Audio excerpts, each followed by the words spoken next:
Boom. Are we live? Yeah, we are. We absolutely live. What's up, guys? Welcome to episode 47 of the Basement Radio Arcade Podcast, the only video game podcast on Wednesday that matters one fucking bit. And look at this big-ass fucking panel we have. I'm actually introducing the show tonight because, as you can see from my tagline below, I am irresponsibly handsome. And Enrique felt tonight that I should be the face of Basement Radio Arcade. Don't mind the beard. I'm celebrating No Shave November. It may stick around, it may not. So. November. Yep. But anyway, big cast tonight. There's a lot to talk about. We're going to talk about some fanboy bullshit. We're going to talk about some Call of Duty Infinite WarFare. And a bunch of other video game related shit. But look at the size of this fucking panel tonight. We have all of our usual suspects. We have Enrique, who actually owns this podcast. I'm not really the host. I just kind of took over tonight. But Enrique's here, and my favorite Xbox gamer, Sam, is here. B-Money and Eric are all here, and we have three guests tonight. Tony Polanco from the Throwdown podcast, and he writes for thecoalition.com. What's up, buddy? The nation's on fire. God help me. Oh, Jesus. What's going on, people? This is like my third time on the show, right? Fucking second time. Ooh, it feels like, well, I don't know, you know what, because I had you on my podcast one time, so that's like three, kind of. What's going on, people? How y'all doing? And you know what, Enrique? I'm not going to do your fucking job for you anymore. You introduced the last two. You know what, man? That's all good. I will take over. So, hi, I'm Enrique. Yeah, so Tony just introduced himself. We have two other special guests. We have Bella Rise from Real Game Media. What's up, Bella? This is like your 5th or 8th time, I think, on the podcast. Yeah, something like that. I keep feeling sorry for you and coming back to give you a hand. No, I'm kidding. Oh, daggers. Always a pleasure and an honor to be here. Yeah, I told Eric, I'm like, Eric, we got to figure out a way to get Bella to move to Yankee Land, as you call it. So I already told you, 1.2 mil. Put 1.2 mil on the table, I'll be there. I got a basement here. That's a steal. That is a steal. So I think we have cap room for that. We might have some cap room for that. In the background, Enrique said quickly kicking off a Kickstarter. Yeah, right, exactly. I'm gonna go out there like Yu Suzuki and be like, "Hey, fund us." We just signed B-Money, so I don't know how much cap room we have. So, but actually, no. Sam's our newest. Oh yeah, we just signed Sam. He didn't come cheap. And you're like Sony, just signing checks all over the place. Yeah, Sam. It was Sam a big check. Yeah, Sam was our marketing rights. So. Mm-hmm. Wait, I thought Sony was broke. Which is it? What's that, Tony? I said, no, Tony. I thought Sony was broke. They're only broke on Tuesday, Wednesday, and every other Friday, depending on how the news goes. Gotcha. Every time I need my paycheck, they're broke. According to Nate Nelson, Sony's out there just signing checks all over the place about exclusive content. Stacks on stacks on stacks. Stacks on stacks on stacks. Racks on Eddie. Yeah, Sony got Maybachs. We also have a special guest. We have Frankie. Frankie, what's up, man? What's happening? It's my first full time on here. Yeah, you actually did join us, I think towards the end of the podcast one time you hopped in. 10 minutes or something. It's vacation, Frankie. It is vacation, Frankie. Beard's growing back. Just relaxing. Playing Mafia 3. Finally. Battleborn. I love Battleborn. Yeah. Got the shirt too this week. This is my NLG podcast shirt. Boo. Oh, when I say that out loud, I'm just joking. We love NLG here. We love them. It's on tape now, man. I'm looking at the podcast on YouTube right now. There's so many fucking people in here. Holy shit. I know, it's crazy. This is the most people we've ever had. Yeah. 20 minutes in, we're still doing the intros. That's all right. It's all good, Bella. It's nothing but love. So, well, I want to go to our first topic of the evening. And John, I'm going to rope you into this because you caused a little bit of an uproar on Twitter last week. Actually, a pretty big fucking uproar. That's what so bad that people were. John, so you're like an enigma in some ways. You tend to, I think, trigger people, and you do have a talent for pissing people off. Only certain people, like certain groups, and so last week, John, I want to let you tell the story because you're the one who tweeted Phil Spencer. You're just going to make him do all the work, aren't you? I actually tweeted a DM or two with Phil Spencer as well about this. So basically, somebody, and I wasn't even looking for it, but a friend of mine, Sonny, on Twitter, he retweeted a conversation between Phil Spencer and Chucky Liddell, and I don't think Phil Spencer knew who Chucky Liddell was. In case anybody doesn't know, he's a fucking absolutely horrid PlayStation fanboy.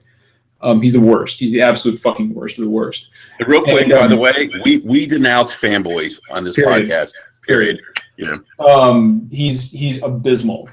But he said, hey, Phil, blah, blah, blah, blah, blah. And then I just kind of stepped in and I said, hey, Phil, Chucky Liddell is no different than Mooch 1978. Please avoid them both. And he said, I do. And the Xbox Twitterverse lost their collective fucking shit. At least all the horrible fanboys did. And then, of course, I also had to deal. I had people sending me DMs saying, "You fucking with the Mooch?" And I'm like, "Yeah, I'm fucking with the Mooch." What are you gonna do about it? Yes, I am indeed fucking with the Mooch. And then I had the PlayStation fanboys DMing me saying, "Yeah, you're really stuck into BGST," and I'm like, "Get the fuck out of my DMs! Who are you? Like, get the fuck out of here!" People with that stupid purple P in their names. But the thing is, I actually I sent Phil a DM a day later, and I was like, man, I didn't mean to fucking stir up a hornet's nest. My bad, man. He goes, don't worry about it. It's all fine. He was like, yeah, I avoid those guys. But it's one of those things where, people ask me, John, why do you have such an issue with fanboys? Why not just ignore them? Right? But that goes to the PlayStation guys and the Xbox guys. Why not just ignore them? And I think my answer is twofold. One, because, and I'm just using BGST as an example here. There are just as many really piss poor PlayStation fanboys, the kind who look at hours of gay porn and then fix crap gamer's head onto some dude having sex with another dude. I'm like, you watch gay porn? Is that the depth of your? Is that it? Is that what you do with your life? You sit around, you look for gay porn clips, and then whatever. But I don't like these guys. One, because they don't just make their respective communities look bad. Take Mooch for example. He doesn't just make Xbox fans look bad. He makes gamers look bad. Same for Chucky Liddell. He makes all gamers look bad, not just PlayStation gamers. The issue I have, and people say, well, John, you seem to focus more on the Xbox guys, so hence you're a PlayStation fanboy. No, that could not be further from the truth. I focus more on the BGST guys simply because they are far more visible than the PlayStation guys, and there are so many. The Xbox community is a great community, is a fantastic community, and it's full of reasonable, mature, well-rounded gamers like Sam right here on the podcast. Sam absolutely deserves to be a voice for the Xbox community. And be money. And you, Enrique, you primarily play on Xbox. Yes. And you guys, people in this podcast are the ones who deserve to be the voices of the Xbox community. Guys like Viper, guys like Vern at Xbox Uncut, guys like Anchorman, guys like Randall 419. These are guys like Maka. These are the guys who should be the voices of the Xbox community. Unfortunately, that a large subset of that community in the podcasting world has been hijacked by the Big Gamer Small Talk podcast. And I'll give her, for example, the guy who started it, right? His name is Zaire, NextGen 720 is his name, right? I hate to break it to all the Xbox fanboys who watched his podcast, but you have all been hoodwinked. You have all been fucking had. I highly suggest his gamer tag is Zaire. I highly suggest you go actually take a look at his gamer tag and see how many games he fucking plays. He went and he's put 1 hour into Forza 3. He's put 3 hours into Gears of War 4. There was a period of 2 months over the summer he didn't play anything. The man now has 5 podcasts and he doesn't have a job. He's making money off of you people. It's a scam. He doesn't play fucking games. It's a scam. Zaire is in it to make money. At least Crap Gamer actually, the one thing I can say about Crap Gamer is that he actually plays games. He does. But guys like Zaire and Mooch, they don't play fucking games. And worse than that, they tweet executives, they tweet fans, they tweet executives and developers some of the most horrid shit I've ever seen in my fucking life. And they also don't know shit about gaming. And I'll use the Mooch as a great fucking example here. Okay. Ratchet and Clank came out in the early 90s. Yeah, we all know said that in the early 90s. But yeah, absolutely. But all right, by showing so everybody's on camera. Actually, it's just me and Viper on camera. So we'll just say everybody say yes. Who knows who developed Final Fantasy 15? Who knows who developed it? Yeah, everybody does. And as a disclaimer, It's I've a never rhetorical played a question. Final Fantasy game. It's a rhetorical fucking question, right? Everybody knows that Square. I still want to say Squaresoft. Old school. Everybody knows that Square Enix develops the Final Fantasy. You know what, John? In my heart of hearts, it's always Squaresoft. Me too. And there's always Enix. Enix is separate. But the Twitter page for Nova Crystallis, which is a Final Fantasy fan community, tweeted out a picture of Tabata, who's the director of Final Fantasy 15, holding the PlayStation 4 and Xbox One discs for Final Fantasy 15. He said the game is done. And the Mooch, the noted gaming expert that he is, retweeted that tweet from Nova Crystallis, and then he tweeted at Nova Crystallis, "I'm so happy that you're supporting your product, you're advertising your product properly. I'm going to support your game." And I'm like, Mooch, you know that Nova Crystallis is a fan community, not the developers of the Final Fantasy series. Like, you're aware of this, right? Like, are you fucking kidding me with this shit? This is the guy that you people are letting speak for you. This fucker here. I mean, the dude had to get on Twitter and ask how to buy a game on Smart Glass. Like, I don't own an Xbox, and I can get on Smart Glass right now, which is on my phone, because I have an Xbox Live account, and I can buy whatever the fuck I want because I know how to use it. Okay, I'm aware that Doom came out in 1993 and not 1997. I am aware. I mean, it blows my fucking mind that people allow these idiots to speak for them. It's a scam. They don't play fucking games. And what's worse is these guys, and whether it's Crap Gamer or Mooch or Zaire or that new guy, what's his fucking name? The Karma guy. Yeah, fuck. He sounds kind of K-Mega. Tony. Real quick, Tony, you called this guy out, I think, about the Karma tweet. Oh, K-Mega, something like that. I know that motherfucker idiot. Oh, like, you don't know what I meant. Like, yeah, no, it was pretty clear what you meant, dude. And then didn't he have like a little mini podcast, like calling out some people like me and John and shit? I don't know. It's fucking stupid. Yeah, K-Mega or something. K-Mega 405. He called me and Tony out. He called but here's the thing. He was also calling people out, saying, why do you care about other people's opinions? And here's the thing. We're not saying you can't have an opinion about something. But what we're going to do is we're going to poke holes in your logic because, A, it's really easy to do, and B, the greater gaming community at some point is going to get tired of this behavior, and that's what's happening now. And that's why I wanted to bring this up because Enrique, the Titanfall 2 thing really soured a lot of people, even people who support them. Because I mean, even fucking Crap Gamer and Mooch had an argument, and Crap Gamer said, "Look, it is what it is. Titanfall 2 is a great game."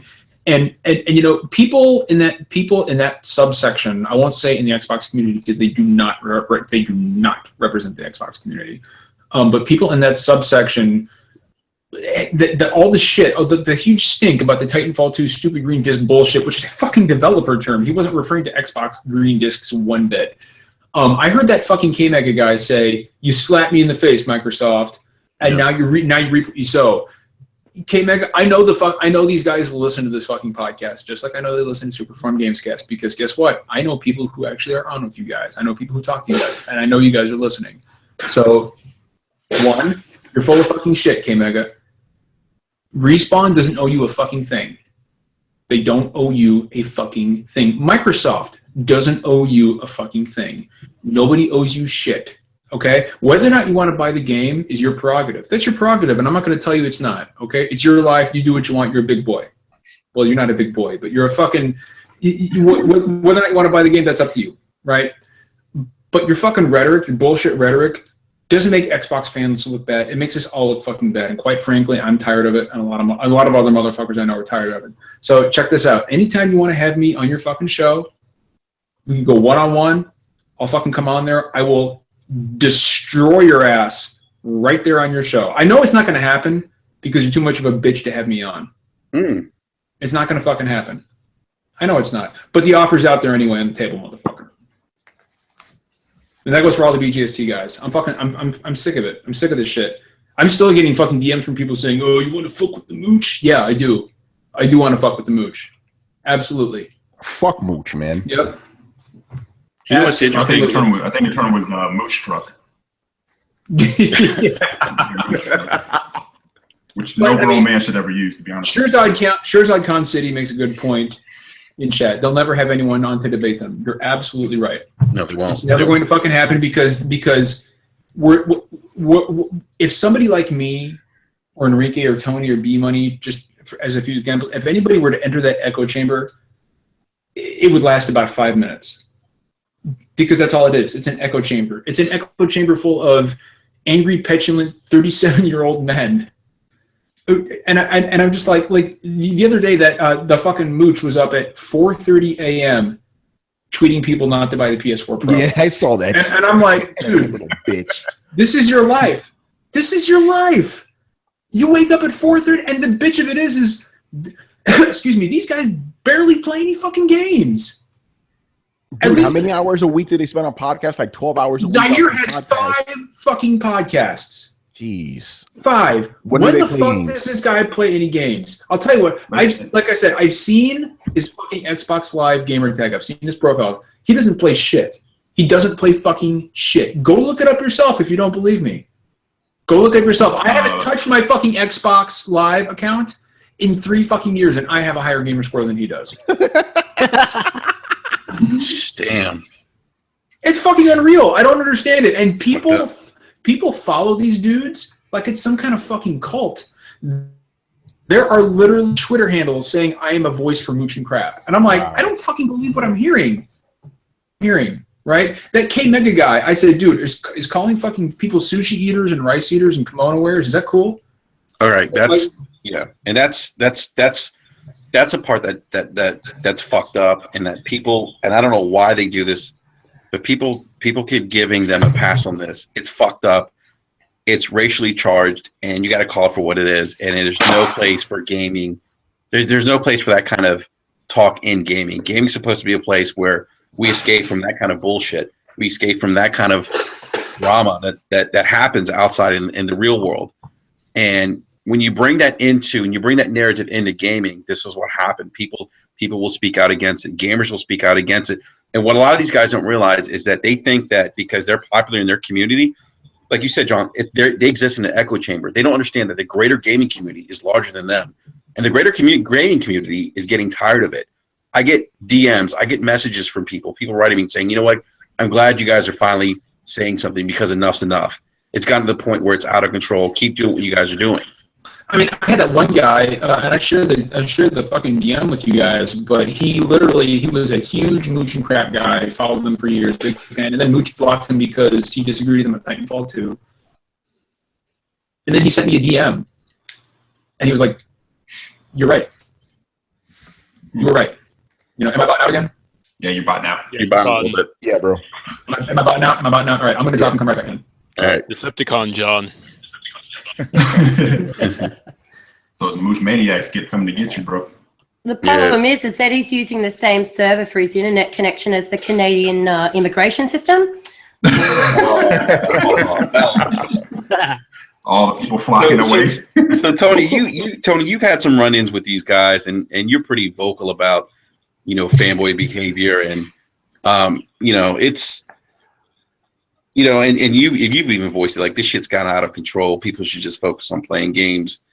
Yeah, I don't understand how we've gotten to the point where, like, okay, I understand we're all passionate about gaming, right? We all should be, but it's like their passion has been like twisted into something cult-like, and it's really, and I hate to use this term because everybody uses it now, but it's toxic to the whole community. It doesn't just affect like the Xbox community, it affects all of us, It's really bad, and that's why I speak out about it. I have friends that tell me privately, like, Tony, why are you doing this? Leave these guys alone. You don't need to get in there. But I'm like, as a gamer and as somebody who has like a little bit of a following, I feel it's my duty to call these guys out. Yes, I will freely admit I do have some fun with these idiots because it's just easy, But at the same time, I still do feel like I'm doing my civic duty as a gamer to call these motherfuckers out, And I don't see how any like gamer could just let this shit just fly like that, We shouldn't stand up for it. And I'm glad that John called this out, because after that, people started to see, what these idiots were all about. Like people started calling them out more publicly. And I think that's important. A lot of people are telling me, excuse me, not a lot of people, a lot of the fanboys are telling me, oh, you're trying to silence us. I'm not trying to silence you. I want you to be exposed. That's all, The funny thing is, dude, is that I had one guy on Twitter say, you won't actually go on there because, you don't want to get destroyed. Bitch, I've been to war 7 fucking times. I've looked terrorists in the fucking eye, and I've fought side to side next to badasses, dude. These motherfuckers don't scare me one bit. Let's just be honest. It's not that you don't want to be on. They will not have you on because you'll destroy them. Absolutely fucking not. Yeah, no, they'll never have you. One of the main issues here is accountability and people taking the power of anonymity too far, creating these personas that they could only ever act like this in an environment where they can use anonymity to hide behind a keyboard because they don't actually have to be accountable for the things they say and do. We allow them to do that by interacting with them, by engaging them, by watching their videos, and by validating what they're saying, by bringing it to attention.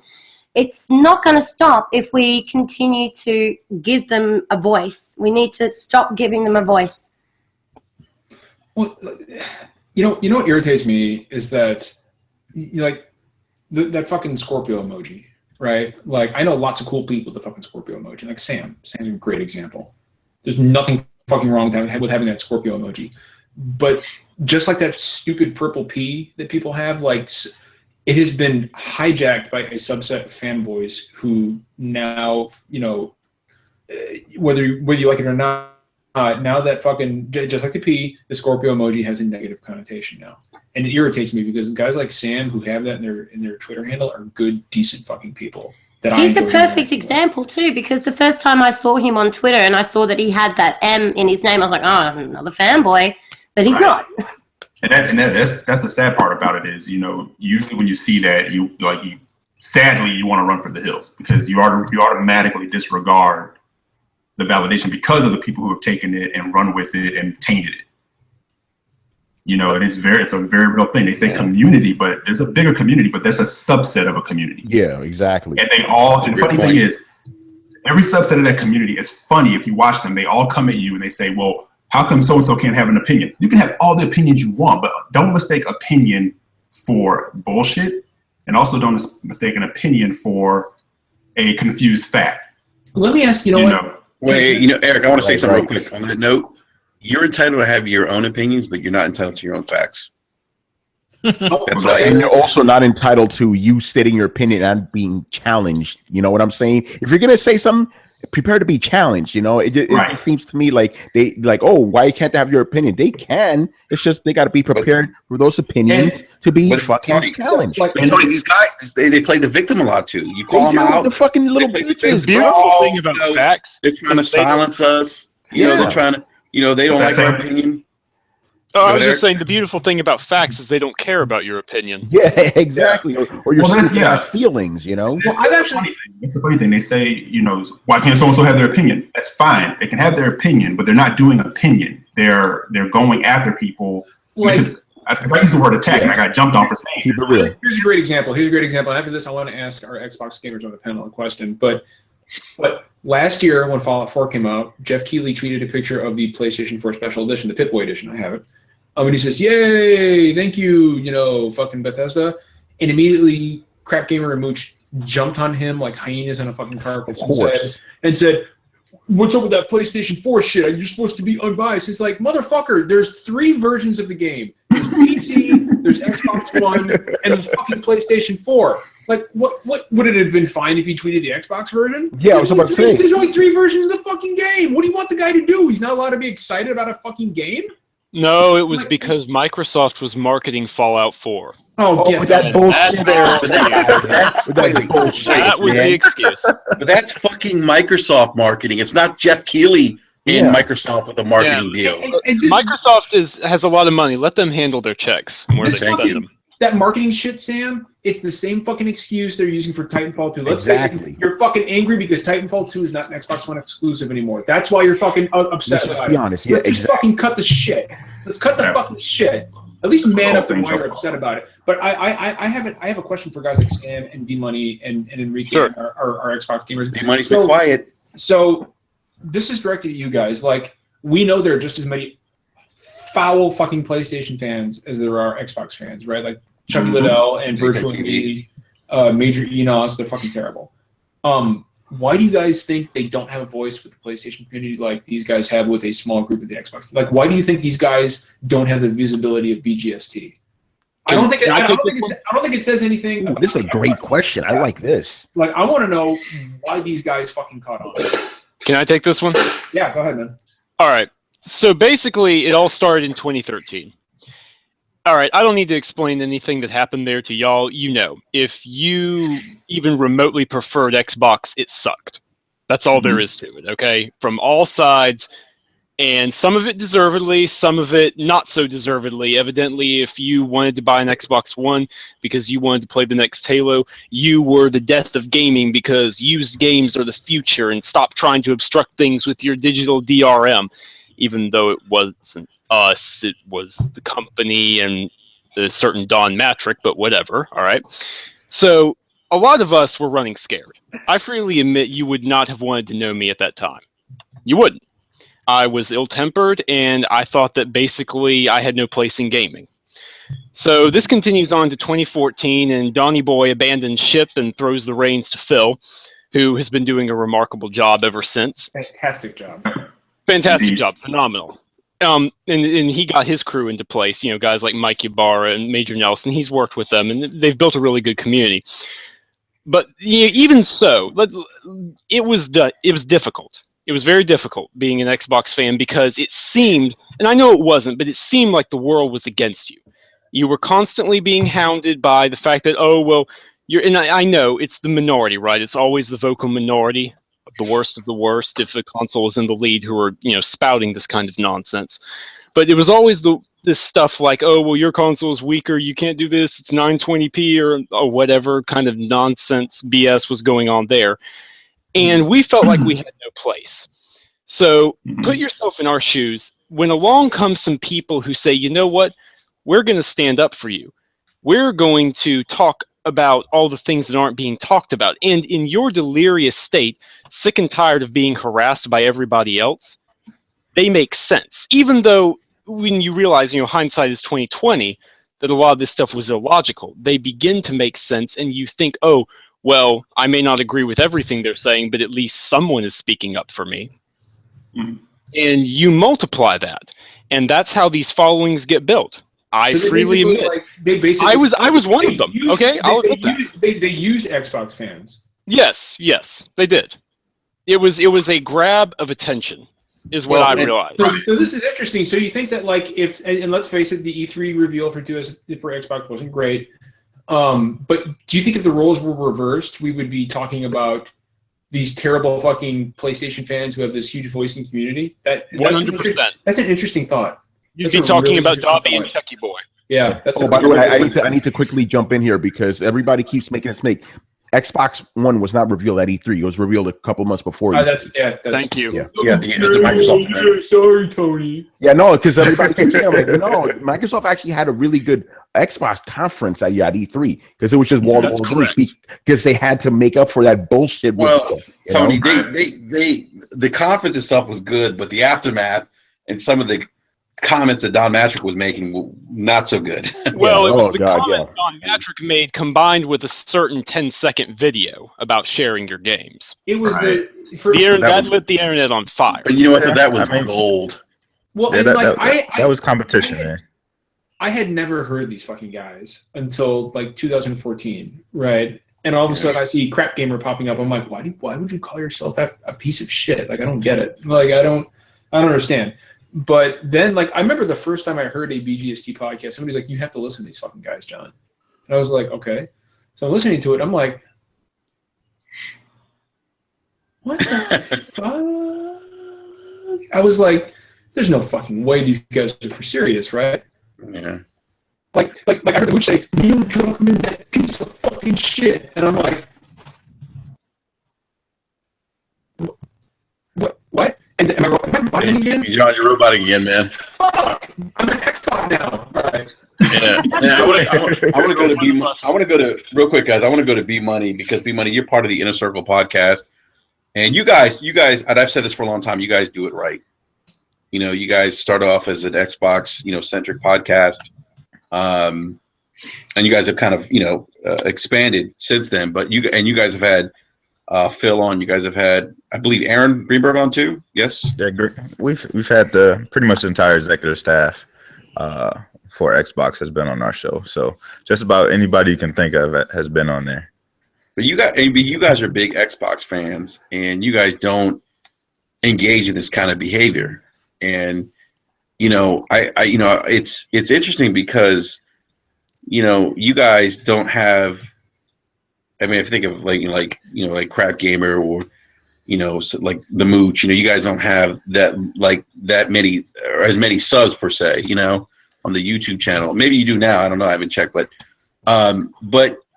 you guys do it right, and it's like, and it's crazy. You guys are fucking gamers. That's the thing that kills me. You guys are just gamers.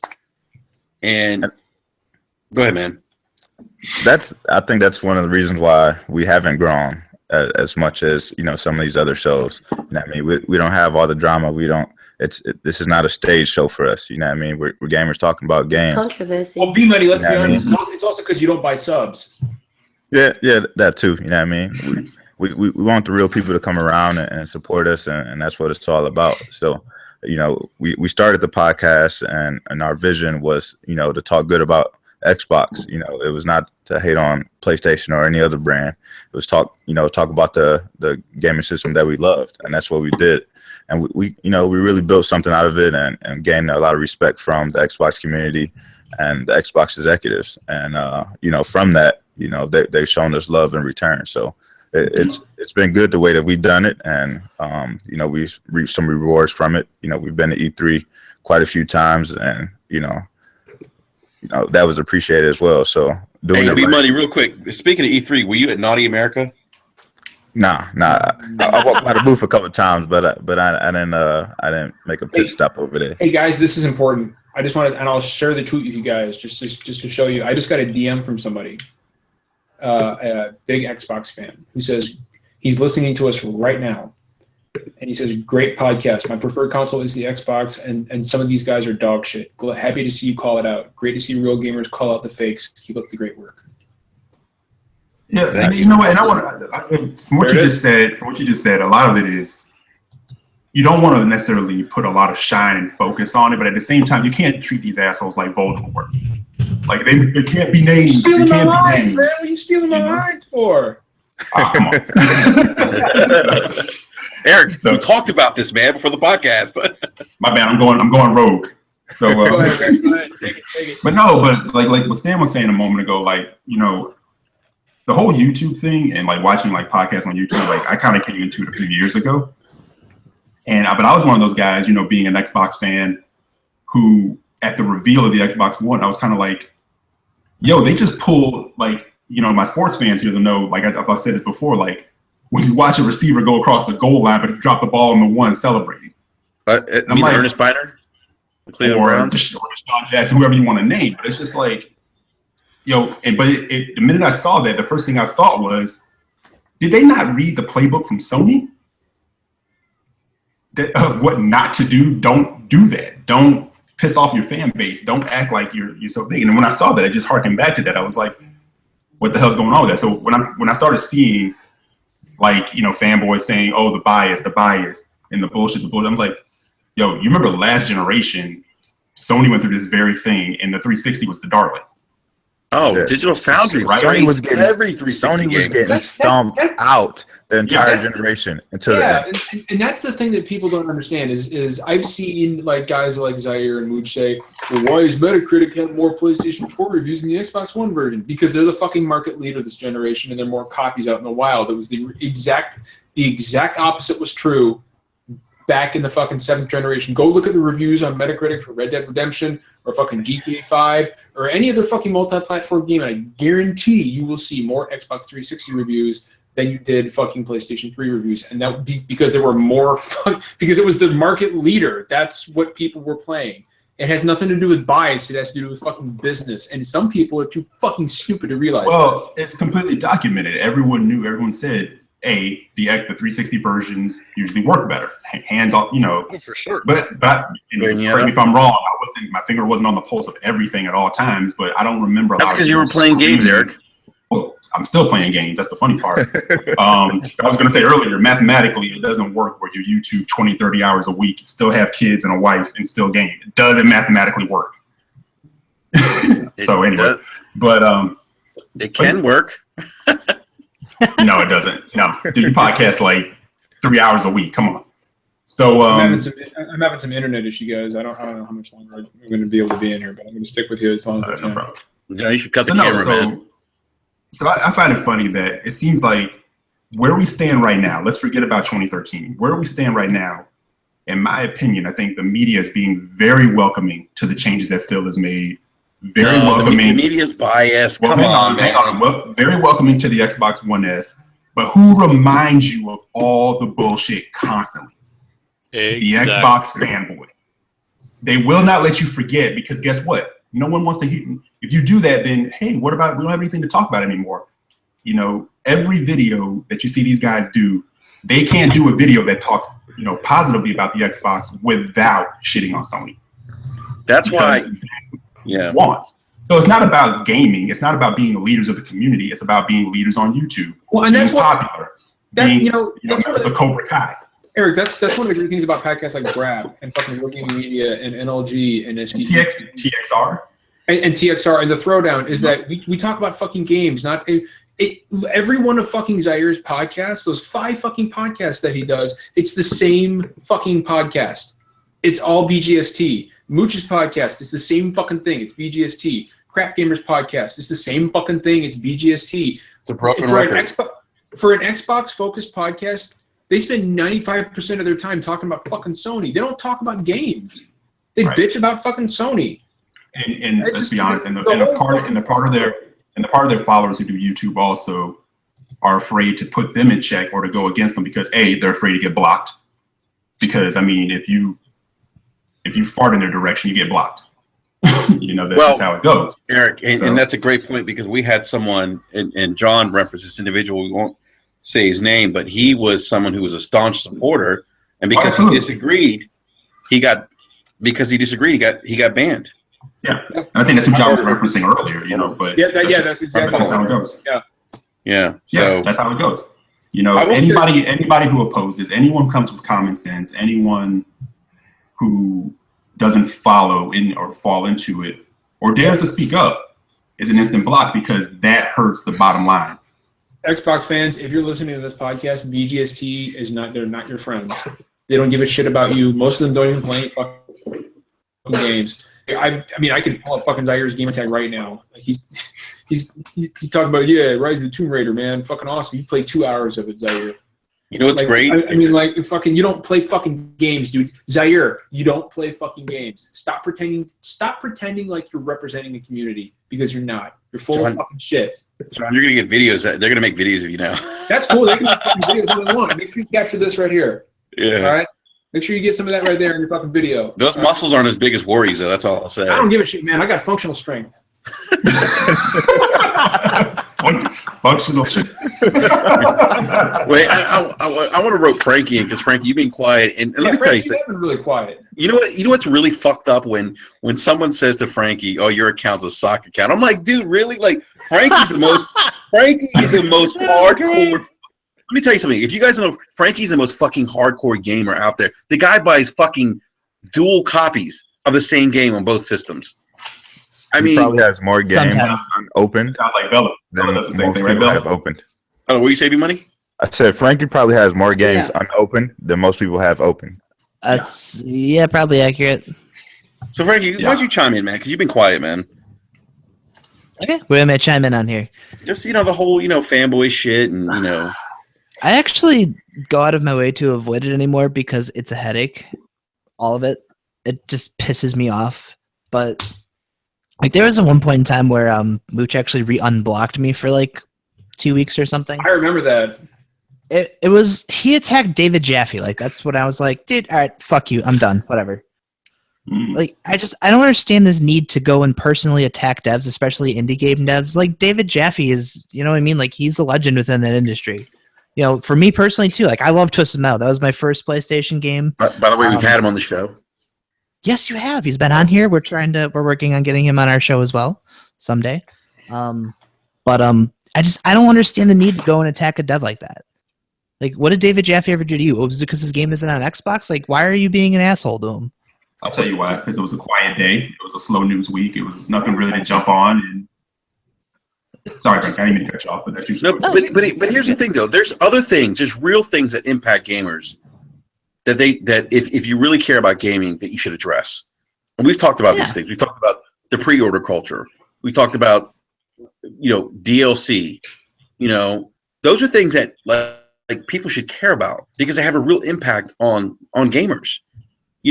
Whether or not fucking Respawn is violated their marketing agreement, that doesn't impact which they didn't. Which they did not. It doesn't impact the consumer in any kind of way. It doesn't impact you personally. It doesn't impact your family. It doesn't impact your wallet. It doesn't do anything to impact you as a consumer in any kind of negative way. And this is the YouTuber. The best fucking part about all this, about that, like for example, that fucking Phil Spencer tweet was the explaining afterwards, saying we've talked to the Xbox executives. It's all you've been lied to. You've been lied to. We've talked to them. We talked to them. Fuck out of here. We're fucking like that. You've all been misled. They're saying what they have to say. They have John, to say John, I know for a fact, and I know you know for a fact that's not true. Of course, it's not true. Yeah. Of course, it's not true. I know for a literal fact that it is not true, and it actually, that's an important point to bring up. Zaire and Mooch and Crap Gamer are all blacklisted by Microsoft. Well, that's because of you, apparently. All of them. No, and it's not even because. No, it's not because of me. It's because no, but you got blamed for that, though. I got blamed for that. But they're racist fucking douchebags, and their PR Microsoft executives were instructed by their PR not to follow these guys. They are not welcome. They're not welcome within 100 miles of Redmond. Xbox wants nothing to fucking do with you. So honestly, I don't understand why you continue to shill for a fucking company that hates you. Like, because that's the irony of it all, though. Even if you weren't blacklisted by Microsoft, which you are, they don't want anything to do with you. They never will. But even if you weren't, it's a fucking corporation. They don't care about you. Just like I'm primarily a Sony guy. I enjoy my PlayStation 4. I'm not going to sit here and die on a hill for Sony because they don't fucking know who I am. They don't give a shit. They care about making money. They care about making fucking money. And if they're going to do whatever they can to make money off of you. People, these guys liken video games to fucking, it's politics. Get the fuck out. It's video games. I've never heard so much stupid shit in my fucking life. The sports analogies, the fucking. No, I'm not gonna go there. But no, go ahead, go there. What is no. Does that have something to do with porn? No, I was gonna do it. Razors? I was gonna do an impression, but I'm not gonna do that. Do the impression. You know what I'm talking about. No, don't do it. Don't do it. Don't do it. Not gonna do it. But don't do it. It's not fucking politics. It's not life and death. It's video games. And if you guys were relegated to a tiny corner of the internet and you weren't making everybody look bad, I wouldn't give a shit. You could sit there and fucking scream. You could scream at the sky from your fucking echo chamber all day long, and I wouldn't care. But unfortunately, that's not what you do. You fucking go out in the wild and you tweet developers that I have a lot of respect for. You tweet fucking people personal friends of mine that I have a lot of respect for. You've got people fucking sending me DMs, and quite frankly, I'm fucking tired of it. So go fuck yourselves, guys, okay? Have me on fucking BGST. I would love to dismantle each and every one of you motherfuckers live right there on your show. Period. I'll do it. Whatever you want. In fact, you know what? Actually, that's the only way I'd ever watch that show. I will take every fucking one of you apart. I'll look into the fucking camera when I'm saying it. I will take every one of you apart piece by fucking piece on your show, whether it be Crossfire or that stupid fucking whatever Crap Gamers podcast is called. I don't give a shit what your fucking stupid podcast is called, Crap Gamer. I don't care. But fucking Mooch's podcast, Zaire's podcast, Crap Gamers podcast, I don't give a fucking shit. I'll come on any day you guys want. And I will fucking annihilate you. And I'll love it. That's the best part is I will fucking eat that shit up. But I know you're not ever going to have me on, so it's a moot point. Just want to let you know the offer is on the fucking table. Come at me, motherfuckers. John, I need to quickly jump on a point you said. It's very important because I've gotten a lot of shit going, oh, why don't you go after the Sony fanboys this way? There's a reason why, right? And I always ask them, give me the BGST, PlayStation equivalent. I never get an answer. That might be. I get. Who would it be? Sorry, go ahead. Is it JTech TV? Okay, I'm so glad you said that. JTech TV. Look at the number of. I will call him out right now. He is this robotic idiot. And he's terrible. Oh no, okay. Dobby Potter. And he's growing. Oh, the Dobby guy? I don't even know that guy, but okay, JTech, right? Look at the number of views or subscribers he has compared to BGST. Does he have influence among the PlayStation community? Not really. The BGST guys, they have influence amongst the Xbox fanboy community. There's a difference between fan community and fanboy community. JTech, no one really takes his dude that seriously. That's the thing. If there was a BGST equivalent for the PlayStation 4, I would be on those idiots' asses too. But I don't see that. Like the thing with the Xbox fanboy community I see is they're organized, right? There's a bunch of crazy Sony fanboys out there, but they just, for lack of a better term, they're like wild ponies. They're just running around. There's no real organization, right? All I'm gonna say is be careful what you wish for, Tony. I'm not wishing for nothing. I'm saying. Tony, you're gonna jinx us. Tony, someone's listening now. Tony, you know what happened? Someone's listening now. They're like, "Oh fuck, we gotta get organized." but this isn't a wish list. Major Enos is like, shit, what fucking missed opportunity. Yeah, but you see my point though. These guys aren't organized. They're just a rabble, right? Xbox fanboys, they're organized, and that's the issue. Dobby's almost at 2,500 subscribers. Okay, I need to look up this. I never even heard of this dude. He's a fucking idiot. If he's doing the same shit that these guys are doing, we got to call him out too. We shouldn't be having these kind of idiot fanboys on either side ruining it for everybody. They make us all look fucking bad. And we need to be careful that we're not doing the exact same thing that we're complaining about by sitting here for an hour talking about other people and not games. I think we just got called out, people. Yep. No, this is a very valid subject matter, and what you guys are saying is very important to be brought to the forefront. Yeah. But when we get to an hour and we haven't discussed games yet, are we doing the same thing we're complaining about? We need to be careful that we're not. Okay, I see what you're saying, but at the same time, we're not going, okay, we hate this company for an hour. There's a little bit of difference there. But you are right, we're not talking about company, games, people, fanboys, it's still a collective group. All right, so on that note, why don't we get to gaming, guys? And this was a great conversation because it was a conversation that needed to be had. Oh, absolutely. It was very important subject matter, and it was very important that people understand that you guys and myself are not going to tolerate that kind of behavior in the community. Yeah. You know what, Bella? No one fucks with you. That's what's funny. Fanboys don't fuck with you. Because Bella's a badass. No. I've seen Bella dismantle the old moocher a few times. I was getting my popcorn. Yeah, right. So let's transition to some gaming talk. And so Bella, since you chimed in, let's talk about Call of Duty Infinite WarFare. Because Call of Duty Infinite WarFare. What? Oh boy. So Bella, I'm not a big Black Ops fan. I think Black Ops is dog shit. And I shouldn't say I like the first Black Ops, but every Black Ops after the first one was dog shit to me. Didn't like it. And Bella used to give me shit about it. We used to kind of, talk about that a little bit because I know you're a big Call of Duty fan. But you're not feeling this new Call of Duty, are you? That's one way of putting it. I actually have a little something I'd like to get off my chest about Call of Duty, if you gentlemen wouldn't mind. By all means, go ahead. The floor is yours. Top shelf. So I've been playing Call of Duty for roughly 8 years now. I've seen it through its good times and its bad.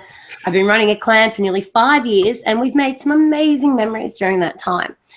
I remember getting up at 3 a.m. on Sunday mornings to complete the clan operations when, we were still I mean, it's ridiculous. You're getting up at 3 a.m. on a Sunday morning, you know, and you would push your team, you would make them stay awake and go hard so that we remained in the top 10% in the world at the end of every 3-hour operation. Like, we would not allow ourselves not to be in that top 10%. Then they took that away from us and replaced it with Clan Wars, and we adapted and dug in. There were days that I'd leave several different teams across 18 hours just to make sure that we won the war for that weekend and we got into the highest bracket. I've played through food poisoning, toothaches, recovering from surgery, because our bond in a clan and our competitive nature wouldn't allow me to not see us sitting at the top of those leaderboards. Then they took that away, and clan participation in competitions basically ceased to exist unless you entered into MLG competitions, which, you know, living in Australia and working full-time, trying to coordinate that on what is primarily an American timetable was basically impossible for us. Then the real issues began with the most recent installments moving further and further away from the core mechanics that made the game great, and it became convoluted with too many added extras trying to change the game to mimic others like Halo and Destiny. The more stuff they added, the less it felt like CoD anymore. Now we're in a situation where the latest installment only looks like CoD. The servers are drowning under the weight of campers who only care about their KDR and not running around engaging in battles. Game modes like Team Death Camp and Kill Not Confirmed have been ruined because there just seems to be no interest in fixing this. You can see that from the fact that many of the maps in Infinite Warfare are filled with head glitch points and shadowy corners. We no longer have our boots on the ground. That fast, exhilarating combat system is gone, and we've been left with a shell of what Call of Duty used to be. I defended you against those who wrote you off year after year because you didn't even get a chance to shine before they pushed you aside. I stayed true to you when you were, you know, when you weren't even getting scores as good as Battlefield. But you don't have my back anymore, Call of Duty. So to you, I say, if you're listening to me, I loved you once, and I tried to adapt to your new ways, but we've grown apart. I can't do this anymore, and I want a divorce. Damn. That's that gamer passion right there. That's that game, yeah. Wow. So out of the panel, who else has played Call of Duty Infinite Warfare? I have not played it. I have. So, John, what are your thoughts, man? It's Call of Duty. I mean, I have it installed. Is it though? Is it though? Yeah, it's actually Call of Duty anymore. It is, because there's a dude who's like, yeah, I'm the main character of Call of Duty. Is that really how he talks? There's the attractive female who's like serving under him. And then there's like the plucky sidekick, which in this case is Ethan the robot. And there's big set pieces, and then there's like the rogue, you know, military guy that he doesn't quite get along with, but it turns out they're kind of bros. And yeah, and then there's also the celebrity villain. So yeah, I mean it's Call of Duty, shooty bang bang bullet gun. You know, there's, you know, I've got some fucking futuristic weapons and shit, and I fire them at fucking bad guys and they die. So, John, I've heard great things about the campaign, though. It's all right. It's no Titanfall 2 campaign. And I heard that somebody from Naughty Dog was involved in the writing for this game, the campaign. You wouldn't guess it because it's like, yeah, we're bad guys. We're as fuck. Wow. Where's Roach? Where's Roach? Metal Gear. But grind. But you know, yeah, like basically, I mean, it's like it's Kit Harington from Game of Thrones. He's the bad guy. Jon Snow. And my first question is like, this guy's an admiral. He looks like he's fucking 10. Like, I don't get it. He looks like he's 10-year-old with a beard. But Frankie, you look like you're plotting something, by the way. With your fingers. I'm listening. In the first like 5 minutes of the game, he does that shit that every villain does in every fucking medium ever, be it movies or games. He shoots one of his own dudes, and he's like, "Your weakness is you care too much," and I'm like, "You're right." See, it's right, the right. same whole That's my thing. weakness. I care too much. And I'm just like, yeah. He's like, I kill my own men because weakness is something. He said something stupidly philosophical, and I'm like, oh, thank you, Plato, for that fucking. But like, yeah, I'm like, it's a great tragedy. I'm guessing I'm near the end, and like I'm having like I'm not gonna fucking bullshit you. I bought it from Modern Warfare Remastered. And I played through that and I finished it and I fucking loved every minute of it because it brought me back to fucking fighting, and fucking Semper Fallujah, baby. But it took me back to, the fucking Iraq War because I fought in it. I fought in it twice. And, in Modern Warfare, when it comes to, I'm not a huge Call of Duty guy to begin with, but I'm a boots on the ground kind of guy, and I think the dogfights and Infinite Warfare are shit. I think they control poorly. I don't think they're meshed well with the game. The first time you're trying to land that fucking Jackal, I think it's called, on the ship is like trying to land. It's like Top Gun 2016, trying to land that fucking plane on the aircraft carrier. Oh man! Wait, real quick, John. Did anyone ever land the plane on Top Gun for the NES? I did, but no, it was broken. I did, but only due to Game Genie. Yeah. But yeah, not a fan. I mean, whatever. I'll probably finish it at some point, but there are just so many other games right now that demand. Like every time, Bella, you tell me what you think about it, but every time I'm playing Infinite Warfare, within 5 minutes, I'm like, I'd rather be playing Titanfall 2. Titanfall 2 is so good. And that campaign, I went in with low expectations because obviously this is their first time having a crack at a campaign as their new team, and I wasn't entirely sure what to expect from it, but I was really, really, really impressed with it. I mean, I even had a couple of moments where I got a little choked up. They did a brilliant job of it, and I'm thoroughly enjoying Titanfall 2. Well, I mean, I'm the kind of guy who cries like in every movie whenever a heroic dog dies to save the character. So, you cry a lot in Marley and Me. I did. It was a real tearjerker. But I think Call of Duty's big problem, and you guys tell me what you think, is that look at the critical reception for Battlefield 1 and look at the sales, right? Like it's got like almost a 90 meta. People universally love it. And it took warfare back to basics, right? Like it took it back to World War I. And it's something that you don't see often in games, and it's an era that not a lot of people alive, well, nobody fucking alive today has any experience with World War I at all, right? Nobody's familiar with the weapons, nobody's familiar with the armaments, nobody's familiar with the fucking Harlem Hellfighters, or T.E. Lawrence's campaign in Saudi Arabia. Like nobody is familiar with that shit, and so it was a breath of fresh air. It reviewed well, and it's on track to sell like 16.5 million fucking copies. It's already. It sold triple its first week with Battlefield 1 and what Hardline did combined their first weeks. And Call of Duty Infinite Warfare is down massively. It's Call of Duty, so it's going to sell millions of copies, but it is down a great deal over Black Ops 3. And I think part of the reason is fucking space fatigue. There's so many fucking science fiction shooters out there right now, and I'm like, okay. But see, for me, like I'm like a sci-fi geek. Like I love that about this game. And I haven't played it, but from what I've seen, I love that about it. I love the sci-fi. I've heard a lot of people compare it to Battlestar Galactica, which, by the way, I'm a big fan. We already have Halo. We don't need another Halo. Halo's not like Battlestar Galactica, though. In my opinion, everybody who's playing Call of Duty Infinite Warfare right now, go trade your fucking copy in for Titanfall 2, because it is a. You sound like biased media. It is. I am biased media, and that's biased John. Because biased negative. Because Titanfall 2.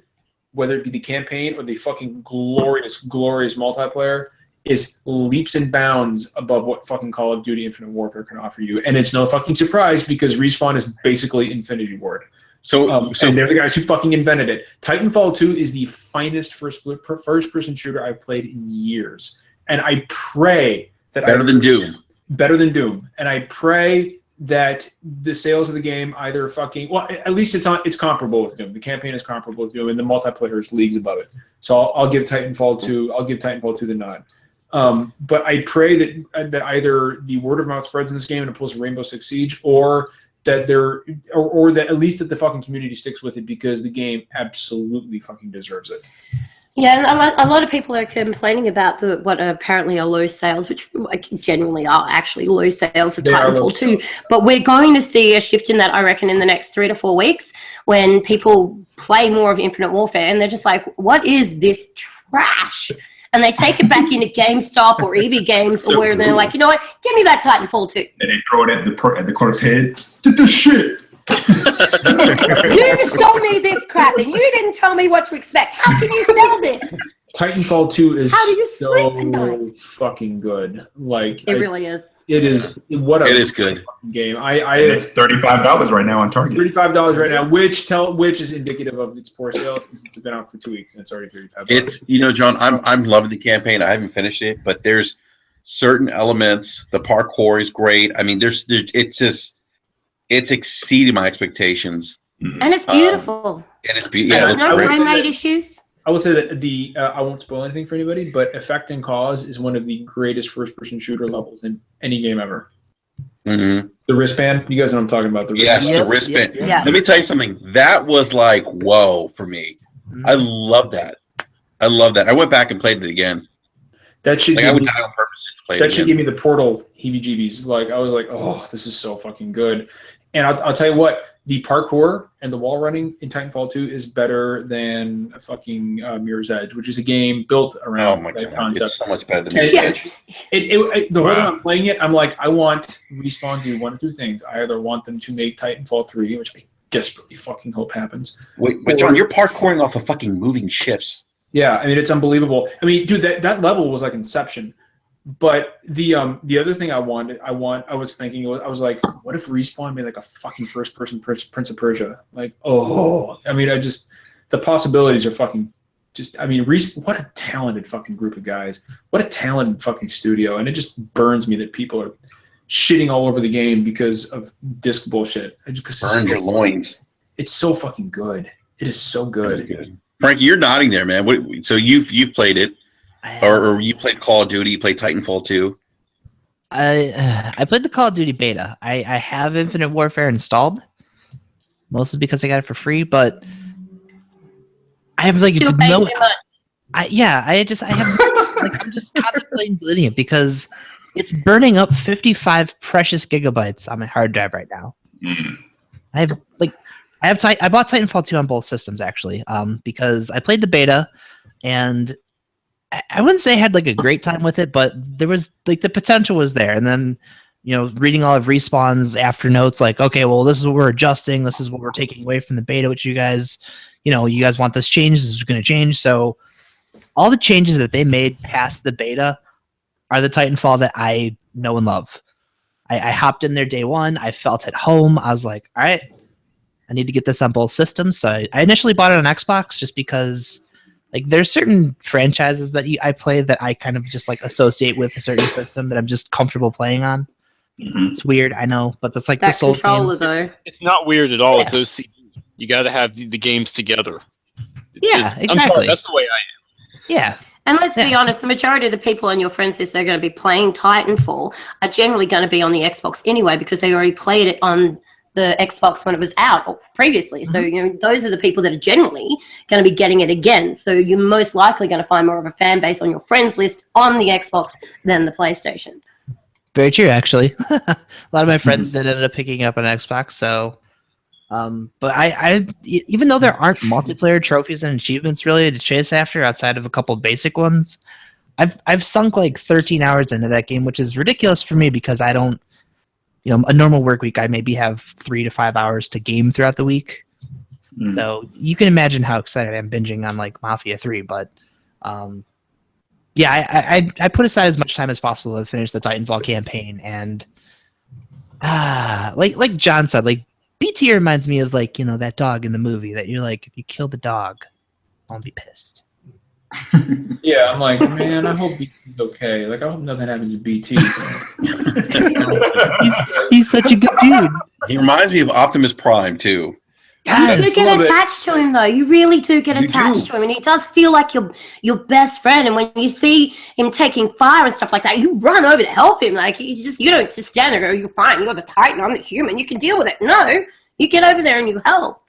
I love the dialogue. I love the dialogue options, and for me, he reminds me of Optimus Prime. He reminds me so much of Optimus Prime, and that connects to my inner child. Like my childhood was fucking Transformers. Did anyone ever confirm that was Peter Mayhew in the first trailer? I don't know. I don't know. Sounded just like it. Peter Mayhew, he's Chewbacca. What the fuck are you talking about? Not Peter Mayhew. No, Peter. You're talking about Peter. What's his face? Peter Cullen. Peter Cullen. I knew it was a Peter. Such a fucking nerd. I know all these guys. Jesus. Peter Cullen. I swore that was Peter Cullen, man. Autobots transform and roll out. Yeah, it's Peter Cullen. It is Peter Cullen, right? Yeah. Peter Mayhew's fucking Chewbacca, Sorry. Peter. Don't take my nerd card. I'm just as much a nerd and geek as you guys. It's been a rough couple of days. I tried to do Chewbacca. I sound like Arnold. I was like, nah. No. Do my Chewbacca voice. Yeah. Hey, B Money, man, you too quiet tonight, man. He is really quiet. Oh man, just checking on my Bulls, taking another loss, man. Not feeling good right now. B Money, I loved your passion during the World Series last week. Oh yeah, man. Cubs pulled it out. It was a nail biting game, but it was right for the course. Great World Series end, man. It was nice to see the Cubs. B Money, but you were yelling in the podcast. You were like, "Come on!" Hey, B Money tomorrow night, man. Wade comes back home. Wade goes back to South Beach, so that should be very interesting, man. He's gonna drop 60 on South Beach. I'm calling it right now. Come on, man. I'm just saying he'll drop 60. Yeah. So, Tony, did you review Call of Duty Infinite Warfare? Nope, because I don't give a fuck about Call of Duty. That's why I've been quiet this whole time. Like, don't care. I mean, and then I remember when they announced this. When the hell was it? Last year or something? Like Infinite Warfare. I'm like, okay, space where every franchise goes to die. Think about it. Hellraiser in space, Jason X, fucking Leprechaun. It's like everything goes to Damn.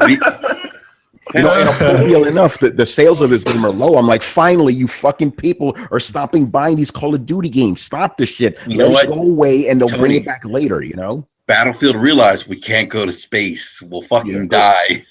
It's funny that you bring that up. Anybody who follows me on Twitter will know the answer to this one. But why is Infinite Warfare set in space? Because they ran out of ideas. No one on Earth wants to play it. Call of Duty Warfare to space because laser guns. I just hope that everybody that bought the game that was disappointed buys Titanfall, because that's a fantastic game. I enjoyed that very much. Everything you guys said tonight, I completely agree with it. The parkour is fucking awesome. BT's the shit. The campaign is fun. I really hope that like during Black Friday or whatever, maybe afterwards, sales will pick up, because the game definitely deserves to be like looked at, Mm-hmm. Yeah, you got to tip your hat off to EA, man, for bouncing back with two great shooters. Releasing them back to back the way that they did, even though Titanfall isn't selling the way that we all feel it should. I mean, those are two great shooters, and you kind of see, COD tripping over itself out the gate. So. Yeah, even though I think we could all agree, like, fucking Titanfall shouldn't have been released now, man. Like, not at all. That goes without saying. Like, remember the first Titanfall? I came out in March. There was nothing out. That would have been like a better time, to release it. But it is what it is. But here's the thing: EA actually came out to say they're not going to drop the franchise. They're going to keep supporting it, which is a good thing, because I think this is a franchise worthy of being around. Yeah, most definitely. And if you don't have it, go buy it right now. Sorry, B Money, go. No, I was gonna say if you don't have it, man, definitely go hit up Target. I think tomorrow is the last day to get it for $35 if you use the Target Cartwheel app. And then Battlefield 1 is on there as well for $35. So if you don't have either one of those, definitely go. B Money, what's the Best Buy deal again? Best Buy is buy one get one 40% off. Nope, if you have Gamers Club. Nope. Yeah, I mean. Go ahead and use that too, because I will be using that when I get Dishonored. I'm not doing it in a couple days. Yes, you are. Yes, you are. Yes, you are. Titanfall not in that deal though. That's unfortunate, but you definitely. I think you have Battlefields in there. Hey, speaking of Dishonored 2, who's picking that up? I am. That's a day one, baby. Yep. I don't know. Like I want to, but I've got to get to a point. Like we all have to do this. I mean, everybody's backlog here, right, would be insane. And I'm at a point now where I'm playing on the Xbox One S. I'm about to upgrade from my PS4 to my Pro. I've got my PSVR. Like there's only so many games I can play. It just feels redundant to spend $100, because that's what it costs me over here for a AAA. $100 on a game. If I know that I can't sit there and play it for the first couple of weeks that it's out and get that value for it, I might as well wait until down the track when I can pick it up, if it deals with gold for $20. Yeah, that's totally fair. I mean, and if you take a look at next year, even the first half of the year, there's going to be some pretty good games to pick up. So You know, you might only be able to get to that backlog in the summer, you know, when it's dry. So yeah, but then by then there's more games coming out in the summer. There's another new console. There's no peripheral. There's no catching up. Let's face it, we're never gonna catch up. Oh man, no, I'm still That's some real backlog. shit though, man. Yeah, I've given up on my backlog. I'm like, fuck it, I'm just gonna play whatever I'm gonna play because this shit is insurmountable, man. Yeah, for real, for The real. backlog never goes away. It just changes content. Yeah, The game for real. is in it change, but it'll always be there. man, that's some real shit. Yeah, Tony, Sam, I'm backlogged still to 360 and PS3. You know, I'm telling you, man. I Yeah. gave that shit And now up. with PC games and there's still retro games you go back and rock on. It's just like, yeah. I'm already Yeah, that's backlogged just in the the world of the game. PSVR. It's only been out 3 weeks.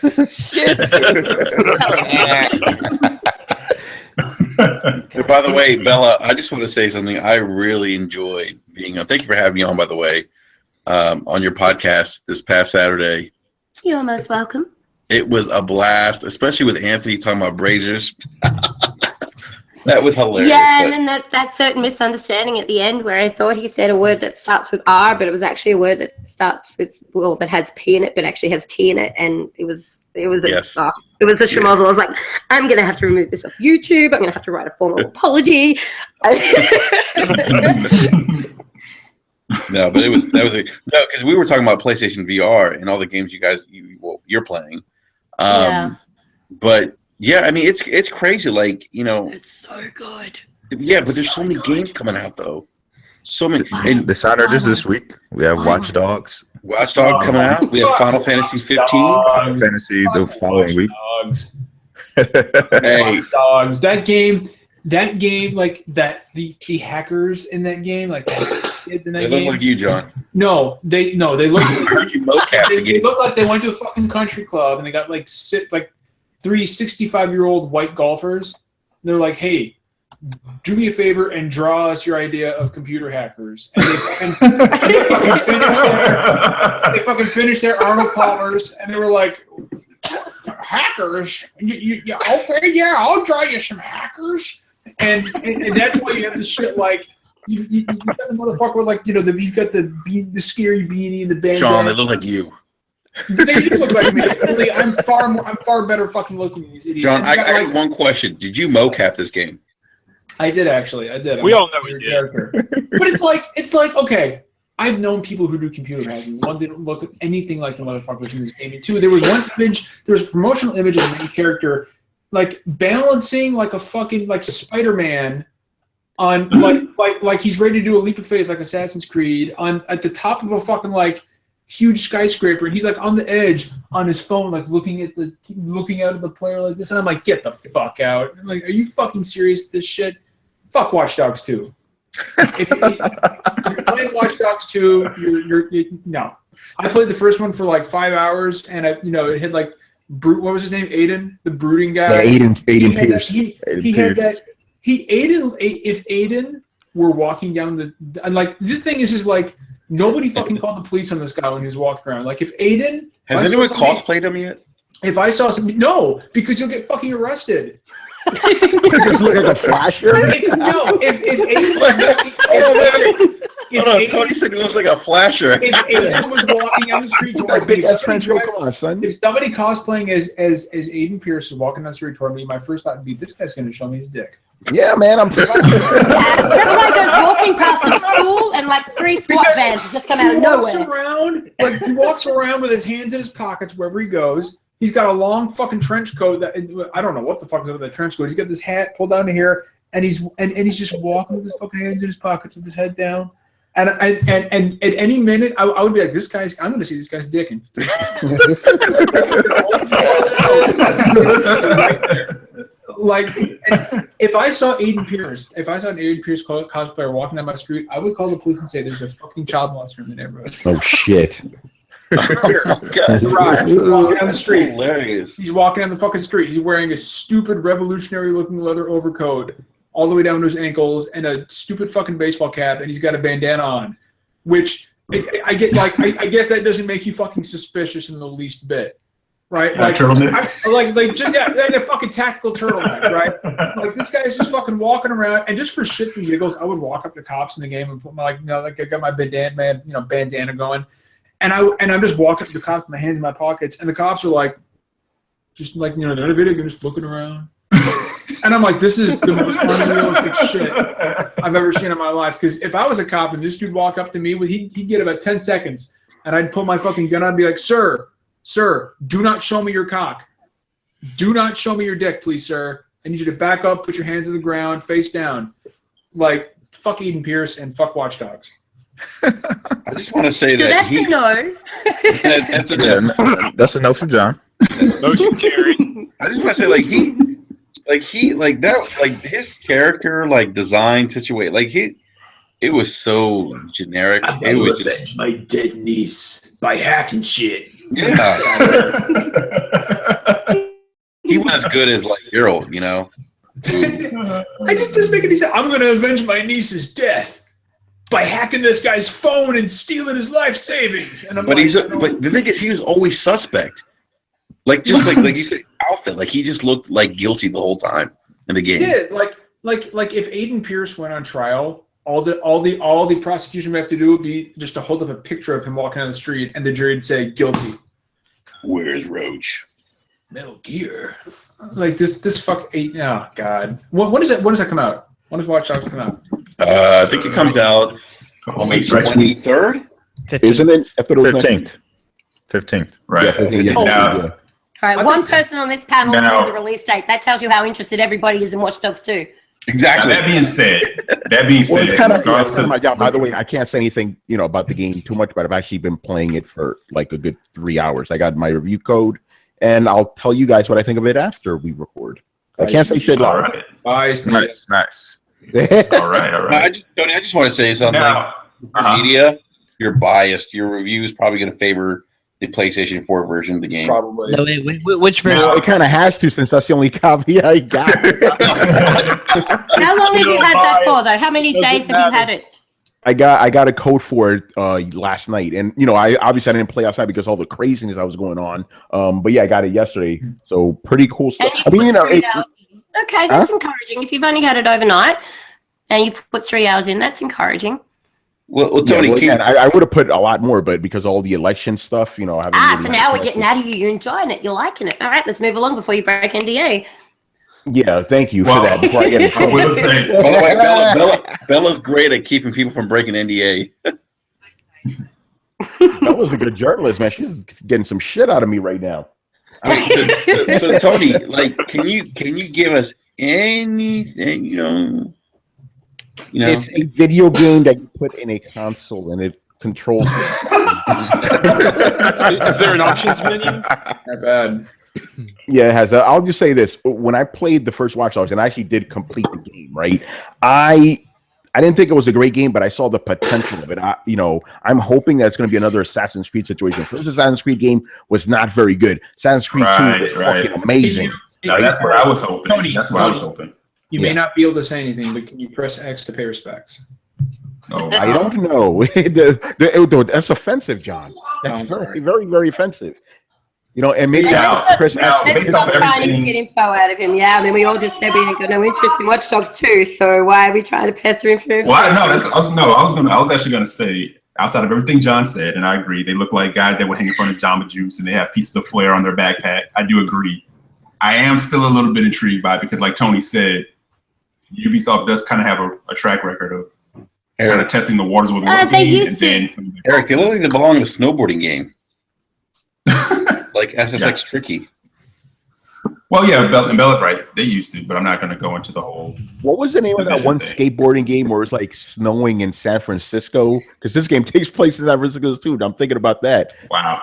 I forgot about that. Whoa, what would happen if it snowed in San Francisco? We used to talk about our next play all the time back in the day. I'm gonna look this shit up now. The Watch Dogs 2, man. I'm just saying. Okay, this is even before I played it. I was kind of excited for it, so I'll leave it at that. John, what's up, man? I've got 10:30, man, on a Wednesday. I gotta head, man. I gotta be up early in the morning. That won't. I'm getting a new new position soon, so that won't be the case anymore. So I'll be able to sit until the end of the podcast soon. But this is the way it is on Wednesday and Monday nights for me, unfortunately. Can I give a quick plug, Enrique, before I? Sorry, you don't even have to ask, man. Come on. Okay. Please do, because if you don't, Enrique will forget. No, Enrique's really good about that. But just real quick, Super Fun Games Cast every Thursday night at 9 p.m. Eastern Standard Time. Tomorrow we have Mike Laidlaw, the creative director of the Dragon Age series. He's going to be on the show. Yeah. So big get for us. So please, nice. Tweet any questions you have to @SDGC_podcast. DMs are open, and we will ask him, as long as you don't ask for spoilers for anything, we will ask him whatever questions you want, and we'll shout you out on the air as well. And we're also going to be giving out a code for Dragon Age Inquisition Game of the Year on PC. And we'll do that at the end of the show. But yeah, Mike Laidlaw, he is the creative director of the Dragon Age series, so that's going to be pretty cool. And he will be on SDGC tomorrow night. Awesome. Badass. Good times. Awesome. Yes, it's going to be a lot of fun. Come watch. But it's going to be a good time. But anyway, it's always a pleasure to be on. And don't listen to no stupid fanboys, and go trade in Call of Duty Infinite Warfare for Titanfall 2, and don't fucking Watch Dogs 2. I'm sorry to go, because I know that our female fans, especially Bella, are probably really enjoying what's going on here. But this dude. Do I need to remind you you're Hey, look, I understand you need your beauty sleep so you can get up and defend New York in the morning. Oh shit, no, that's the Division. Yeah. Come on, do you think he looks like the guy from the Division? Hey, watch out! That gives +10 armor. No, agility, motherfucker. I don't need any more armor. I got my body armor in the closet back there. He's got that functional strength. I do have Look. You motherfuckers know what functional strength is?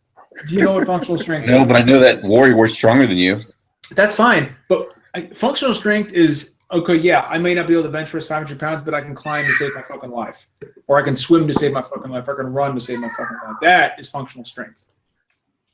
That is functional strength. Warrior's got bigger muscles. Warrior might have bigger muscles, but can he do 30 straight pull-ups? He can. I can. No, you can't. Yes, I can. I know you can. Pull these wings up in my mouth. Are you kidding me? He's Geralt. Are you serious? He's the Witcher. And Jafar Orson in chat says, "Face is the moneymaker," huh? Yeah, it absolutely is. Yeah, I'm fucking handsome and I know it.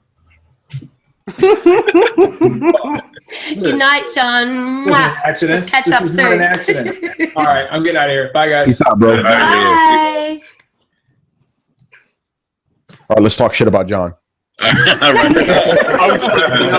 He's still listening. You already know. He'll be listening. Oh, he's gonna listen. John's the fucking man. No, I love John. Yeah, I love his passion for gaming and how outspoken he is. So I completely forgot what we're talking about. Call of Duty, Oh my goodness! Dogs. Actually, it started off as a conversation about Call of Duty Infinite Warfare and our impressions of it, but apparently we're now discussing Watch Dogs. Where's Roach? Way to stay on track. Who watches the Watch Dogs? Yeah. So speaking of new releases, did you guys see the tweet from Jeff Keighley? Oh, the Last Guardian, man, it's happening. Yes. It's happening. No, well, they went gold last week, didn't they? Yeah, they had Ueda, the developer. He like opened it up and stuff. You know, he had a box copy. So it's It's real. getting delayed. It's getting delayed. Tony, he's gonna get delayed. 2018, I'm telling you. Yeah, we've been burned so many times. I wouldn't be surprised, man. That's because Sony's broke. Yeah, right. Yeah, they're broke. Today, right? They're broke today. They're gonna have money tomorrow. Exactly. Yeah.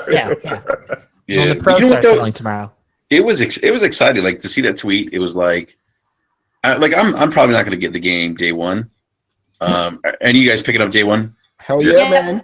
Hell yeah, man. Really? Yes. Yeah, man. We've been waiting like half our lives, man. That's right. We've been waiting 10 mother effing years for this game. This is like Final Fantasy. You guys are part of the problem. The pre-order culture. You guys. I didn't say I pre-ordered it. I said I'm picking it up day one. Those two things are very different. Bella sounds like you're going to rant. Well, I potentially could if you keep mishearing me. There's a difference between pre-ordering and picking it up on day one. But how do you know By if it's day good? one, all the review codes have already gone out. All the reviews are already up. There's people streaming it. There's YouTube's of gameplay up. By day one, you know whether you're interested in it or not. And I already know. I don't care what I see. I am still picking it up because I want to see what took them 10 damn fucking years to make. Nothing. Yeah, you said it, little guy. I want to see what that squirrel dog can do because it's an interesting creation. Bird dog. Yeah, you're gonna feed it biscuits and it's gonna like give you points and get trophies and stuff, and that's it. I like the concept. I like the direction that the studio's taking the game in, and I like the fact that they are taking so much time to pour so much of their heart and soul and tears into creating something that is their artistic vision. Bella, but what And that's direction? the We've reason I'm only picking it seen up. the same footage, so we saw like back in 2009 or whatever it was. The fact that Sony like is even continuing to support the game and has supported it this long and they finally got a release date, it's intriguing to see what the game is all about. You know what I mean? We know the pedigree of Team Eco and what they brought to the table. Yeah, I mean, we know Shadow Colossus and yeah. And Eco. So And Eco, you know what I mean? It brings some excitement. You know what I mean? This is definitely one of those games that's going to be a huge risk, for Sony. They've backed it for so long, but the people who support Team Eco, they're going to go out there and get it. Hey, big money. I'm going to go on a limb and say this thing gets 90 Metacritic. It might. I think it's gonna be about a 6-hour game, 6 or 7 hours max, and I think 90 Metacritic. If it's similar to like Journey or one of those games that have like this, cryptic story or something like that, then I think it could. We got to see once it releases. I'm going to say Don't you 90 guys find it refreshing that we haven't seen a lot of gameplay footage about this? Don't you find it refreshing that we don't know everything about this game before we actually buy it and play it? Isn't it nice to be intrigued, to have that level of excitement and interest in seeing what's going to happen instead of actually having a breakdown for several months before release? You might as well not bother even buying the game. You already played it. You watched it on YouTube for the last 6 months. Right. But the rhetoric is like you get laid. What? What? Well, I was saying, I said the rhetoric around it is that they have something to hide. It must be trash because they're not showing much of it and not talking about it. And it's like, come on.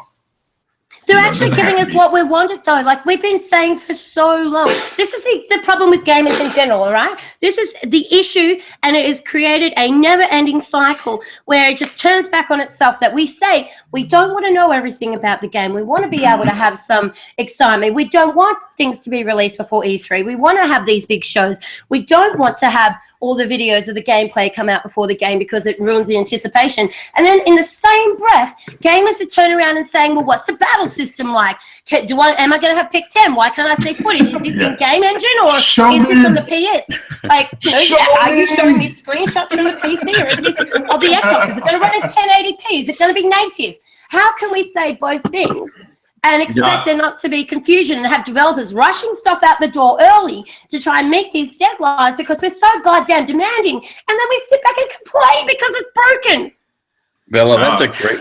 Bella, that's a great point, because that goes back to an age of gaming that I think many of us experience, where like we would see games on like Nintendo Power, and I'll throw out Nintendo Power because I subscribed. That was my first gaming magazine, and we would just see this pictures of games and we would read about them and we look at the graphics and we got so hyped that we were just so happy to and we're looking forward to a game that we're in the magazine that we were excited. And we didn't worry about the other stuff. When you got to play it, right? Yeah. It wasn't like you've already seen like enough trailers of a video that you might have actually already seen the video. It's like when you walk into a movie theater, right? You've seen a 1.5-minute trailer. You get a little bit of a snippet in there and you don't know what you're going to get. You walk in and you enjoy the movie, or you don't, and you walk out. And that is how it should be with video games. It should give us enough that it can show us, right, well, this is the game style it is. I like that genre.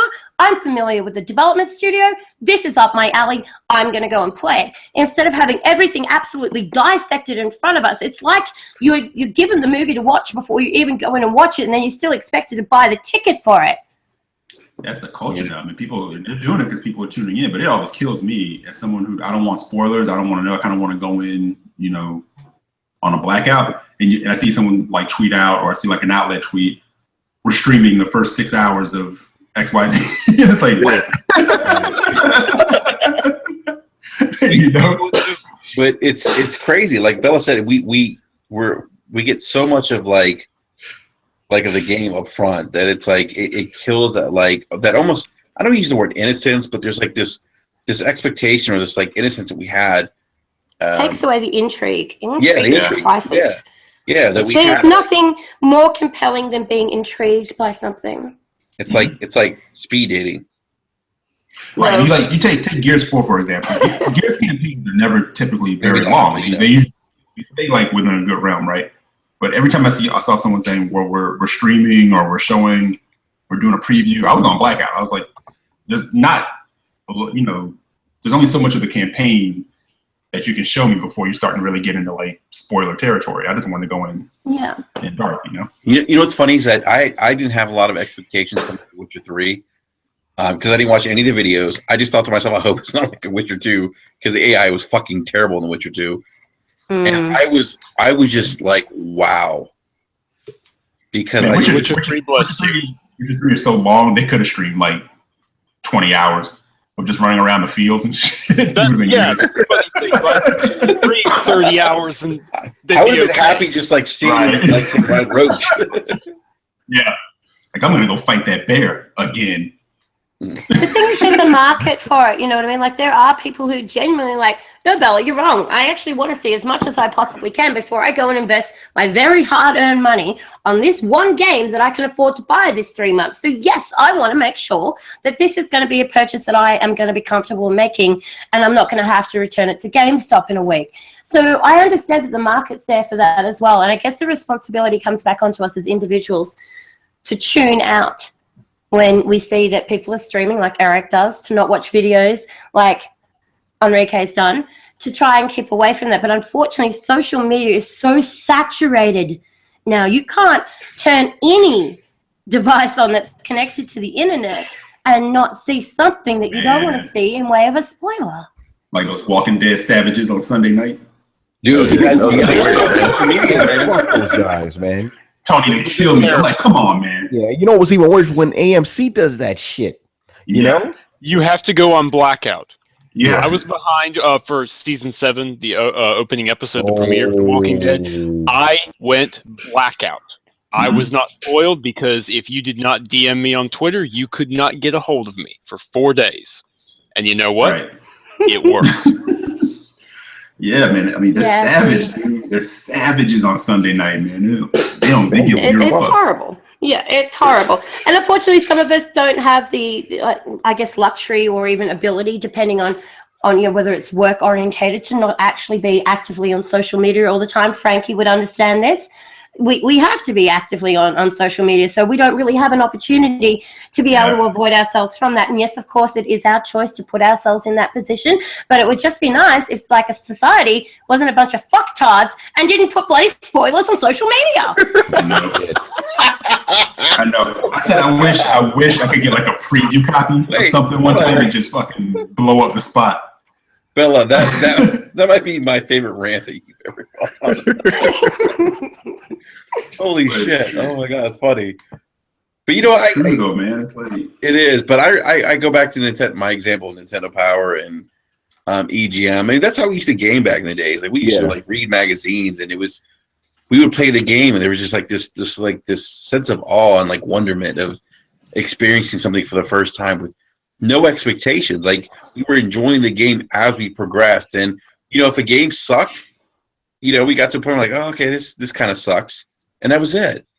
You know, but they weren't these lofty expectations. Like we weren't setting ourselves up. A lot of games sucked back then, but we didn't have a lot of people telling us that the game sucked back then. You know what I mean? So it wasn't as some bad bad games. You know, we played through a lot of games. Like if you go play them now, they probably were shitty games. You know what I mean? Yeah. But we played through them because they were the games that we had. Or really I'm playing Dragon Warrior right now on my phone. It is good. Yeah, I mean that's a classic though, man. You can't really go wrong with that. But a lot of old games they're shitty games. You know what I mean? But we didn't have social media and people telling us that the games were shitty to kind of steer us away from the games. So that's right. And I tell you what, if you want somebody to tell you everything is shit, get yourself a Twitter account. For real. You're not wrong. No, for real, man. Because we said it here before. I said if anyone who's just like a kind of a casual gamer, they don't really do social media. If they peek in on our community, they would be like shell shocked. Like, what in the? I'm not touching another. What is wrong with these people? Did they all drink the wrong Kool-Aid? What's going on? Like, I thought games were supposed to be fun. This doesn't seem that fun. damn media bias, right, Tony? The media bias. Yeah, you're damn right. So I'm talking to Kev Games. Okay, you guys know Kev the Gamer, right? Yeah. Yeah. So he hasn't heard a peep about the PS4 Pro, and I'm like, dude, on my timeline, I can't get away from that shit. Like, we must follow different crowds, man. What the fuck? Like, Released tonight, picking it up in about, what are we now, 8 hours? I'm picking that thing up. Yo, let me tell you guys a story, man. This shit is fucked up, man. Okay, Amazon, they did me wrong, and I'm gonna go back a little bit, back in time. I pre-ordered Shenmue back in the day. I'm talking about the original, right? For Sega Dreamcast, right? Great game. Pre-ordered that shit from Amazon. This is back in 1999. I didn't get my copy until a week later, right? So I was like, fuck Amazon. I'm not picking shit up. Then a couple years later, to Two Towers, Lord of the Rings, right? I'm like, fuck it. Let me pre-order it. I pre-ordered 2 weeks. I had to wait 2 weeks. My boy was throwing it in my face. Yo, I got the movie. Where's your shit? You know? And now, with the PS4 Pro, I'm like, you know what? Let me just pre-order it. Everything will be all right. I heard Amazon's good now. I'm not getting my joint until Monday. Damn. So it's like, God damn it, man. You know, so I'm going to see all these motherfuckers on my timeline showing it off. I'm going to be here just like, shit. Oh, man. Tony, you got to go to Best Buy, man. Yeah, that's what I should have done, right? Yeah. But the thing is, man, I'm paranoid since, you know, I'm not trying to buy a system like that without having a ride, you know. Motherfuckers may try to shoot me. I don't know. Yeah, man, that's like buying Jordan. That's like buying those limited edition Jordans going down the street. I remember when Metal Gear Solid 4 came out, right, for the PS3, because remember, it came bundled with the fucking PlayStation 3, right? Yo, we went to GameStop at midnight. My boy Emilio, who was also on Throwdown, my man got his shit. My man ran right around the corner to the taxi company. I'm like, I'm out. My man was you should have seen him run. He was like Solid Snake, man, hunched over and shit, holding that shit mad tight to his chest. Emilio, ghost, peace. Yeah, man, shit. But yeah, no PlayStation 4 for me, which sucks because I wanted to talk because Watch Dogs is one of those games that's like compatible with the PS4 Pro, so I want to do a comparison. Nuts to that. Damn, man. Yeah, man. Yeah, what about you guys? Yeah. Well, who else? Tony, I was going to ask you, man, what compelled you to pick up the Pro? Another funny story for you guys, right? Because when I heard about the Pro, I'm like, man, I don't need that shit. I'm cool. The only reason I would buy a PS4 Pro is if my PS4 fucks up. Guess what happened? Stop jinxing things. Yo, so it was in September, right? One of my boys was like, yo, I'm gonna, go to stay with my girlfriend's parents in Pennsylvania. Want to come with? I'm like, yeah, like bring your PlayStation. I'm like, I don't usually like to bring consoles out the house because the last time I did when I got my Sega Saturn, I fucked that shit up. I'm like, all right, it's cool, no worries. So he's like, yo, bring Street Fighter 5. Street Fighter 5, you can't play that shit with. I mean, you can if you want, but it's not advisable to play it with normal PlayStation controllers. You want to use the wired shits, you know? Yeah. So we go there, wired 6-button controller. So we go there playing Street Fighter. Not even 2 matches in, one of his kids runs right through the motherfucker, man. That PlayStation falls right on the ground. Oh. So we pick it up and it's like, okay, I think it's good. We start playing it again. His mother fucking trips it over.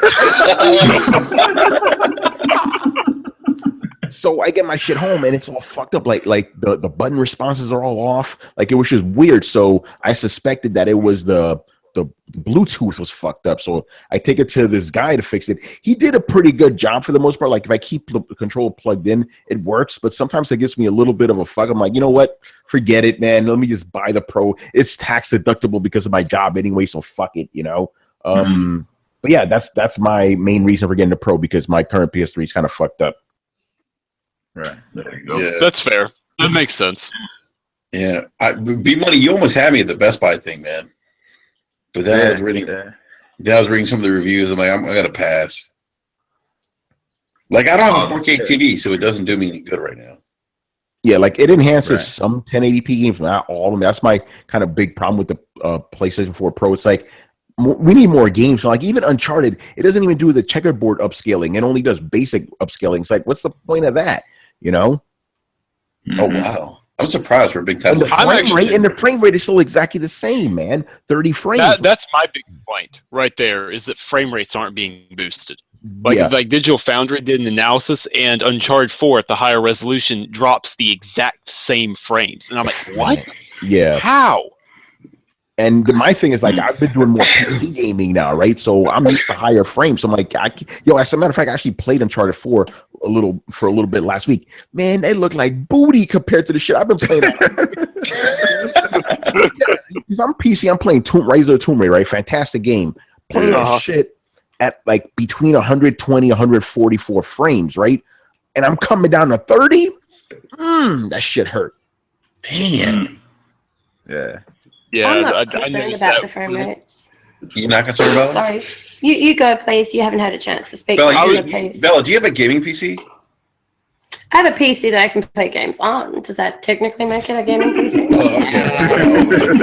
It runs Candy Crush seamlessly. She's like, I'm getting Candy Crush at 4K and 120 frames a second. I mean, you should see Pong on that shit. It's insane. Fucking solitaire, man. You know what's crazy? I feel like with consoles, like we should be getting 60 frames locked, and we're not getting it. Well, see, here's the things about frame rate. Oh, actually, this will be another rant. So please, by all means, ever get him while you can. No. They know what I'm gonna say. Like all people keep talking about is pixels and pretty. Yeah. You know what? We'll talk about 4K in a second, but go ahead, Bella. So the thing with frame rate, and what annoys me a lot about people who aren't, and I'm not referring to any of you gentlemen, but people who aren't educated on how frame rate affects gameplay, complain that things should be at a bare minimum 60 FPS and whatever. The issue with frame rate is, as a development studio, you have to make a decision about what is going to be best for the way the game is going to play. Now, is it going to be best for me to bump this up to 1080p, and will the frame rate at 30 FPS still play smoothly if, say, for example, it's not an FPS game? Obviously, you're going to want higher frame rates with an FPS, that goes without saying. So there's a fine mix that needs to be found between these different games, and a lot of the time, if there's no actual necessity for the game to be at 60 FPS, by purposely forcing it up to 60 just so you can put your hand over the heart and say, yes, my game is at 60 FPS, you're actually going to have to sacrifice other things in the game, like your graphic fidelity and things like that. So there's a fine mixture that goes together to bring you the best end product that they possibly can on the highest specs they can without compromising on the end product. And I agree. Yeah, that's true. I hear you. But the thing is, we've reached a point that game textures look really good. I mean, just look at Gears of War 4 or Uncharted 4, for console gaming. They look fantastic. We've reached a point where I think if they actually experienced it, more people would be okay with just, taking a higher frame rate and getting 60 to a standard, because the response, I mean, it's more important in some games than others, obviously, but it enhances any game. Any game's control is way better with it. And I think we would all benefit as consumers by just taking a moment, stopping the pixel counting, and being okay with it taking a little longer to get to the 4K market if it meant making 60 a standard. I mean, I can understand that when we're talking about big AAA games, first-party studios, that there really shouldn't be any necessity where they can't put the technology and the money and the manpower into making that achievable. But when we're looking at, say, smaller games, particularly things like Recall, for example, that got slaughtered when it came out the door because of the load times. Now, that's understandable. The load times were too long. But when you're looking at a smaller studio... Real quick, load times, come on. I mean, Bloodborne had long load times. Stop. I'm joking. I know. And moving right along. So with a smaller studio, you don't have many resources. You don't have a lot of money behind you. You don't have a lot of time. And a lot of these people are doing this from their basements or the back of their lounge rooms after they've already worked a 10, 11-hour day and put the family to bed and fed them. And this is what they're working to make the best possible product they possibly can with very minimal resources. So there needs to be an understanding across the board that depending on the game, the development studio, and the size of it, whether it be a AAA or an indie or whatever, we're never going to be able to have that consistency across the board because it's unrealistic to expect it. I think the PC version of Recore was 60 frames, though, right? I think it was. For PC, that was the one everybody was using in their videos. Nobody was really. And we also have different platforms that we've got to take into consideration as well. We have sometimes 3 different versions, if not 4 or 5 different versions of a game being made, and it all has to function on different technology. So different games aren't always going to be across the board in that regard as well. Mm-hmm. But I get what the guys are saying, though. It's just, or what we're saying here is, we haven't even, the old adage goes, you have to crawl before you can walk, and we still haven't really achieved simple 1080p 60 frames on major games. But here we are now. Yeah, on AAAs. We're talking AAA games. AAAs, right. But now we're expecting to immediately jump past that and handle a whole different technology. Come on. I mean, it is a fair enough thing to ask, It is a fair enough expectation that in this day and age, with the technology that's going into the consoles, and particularly the amount of money that we're spending to buy them, that there is a base rate that we can expect. Like, you don't go to a restaurant and pay a lot of money for a really great meal and then get a crappy meal. You expect that. You see what I'm doing there? I'm dancing with you, Bella. Standard, and that's the same thing. I had to do it. I'm sorry, you guys get to talk about mooch for an hour. Fuck off. So, it's just one of those things that it is realistic that we expect a base standard to be there. And I understand people when you spend so much money. I mean, my PSVR, for example. I mean, by the time that I've finished buying, I've got half a dozen games for the PSVR. The device itself, I upgrade to the Pro. I'm looking at about $1,850. Should I realistically expect that everything that is going to be on there is going to be 60 FPS and 1080p native? Yeah, it's a fair enough expectation. I just gave you nearly $2,000. But when you take yourself out of that space and have a look at the development studios and what resources they have available to them, and the fact that they are making multiple copies across multiple platforms, it's not achievable. Not yet. Mm-hmm. And no, my thing isn't really necessarily coming at the devs, because I know they're going to work towards it. I'm talking about mostly the fans who keep harping on this whole, we want it graphically more beautiful. We want the higher pixel counts. And it's sort of like, if we're going to get this extra power, can we kind of use it for overall better gameplay experiences? Because I mean, things can always look better, but how much better is it going to look if it's still, a turd? Oh, dude! I mean, we've got the Scorpio coming out with 6 teraflops. Apparently, that's going to make it look like the most amazing thing we've ever seen. It's going to make all our problems go away. 6 teraflops. The good spec on that is that it supposedly has 12 gigs of RAM. That's actually and that's the thing. Spec. That's a really important thing to focus on too when people talk about the Scorpio and their 6 teraflops. Is that what people don't understand is that yes, it can be better to have more teraflops because obviously it allows for developers to be able to create bigger, more immersive worlds. It allows for them to have more things happen per second, all that sort of stuff. But unless there is the correct supporting technology there to go along with those 6 teraflops, that can actually be detrimental to the performance of a console. Mm-hmm.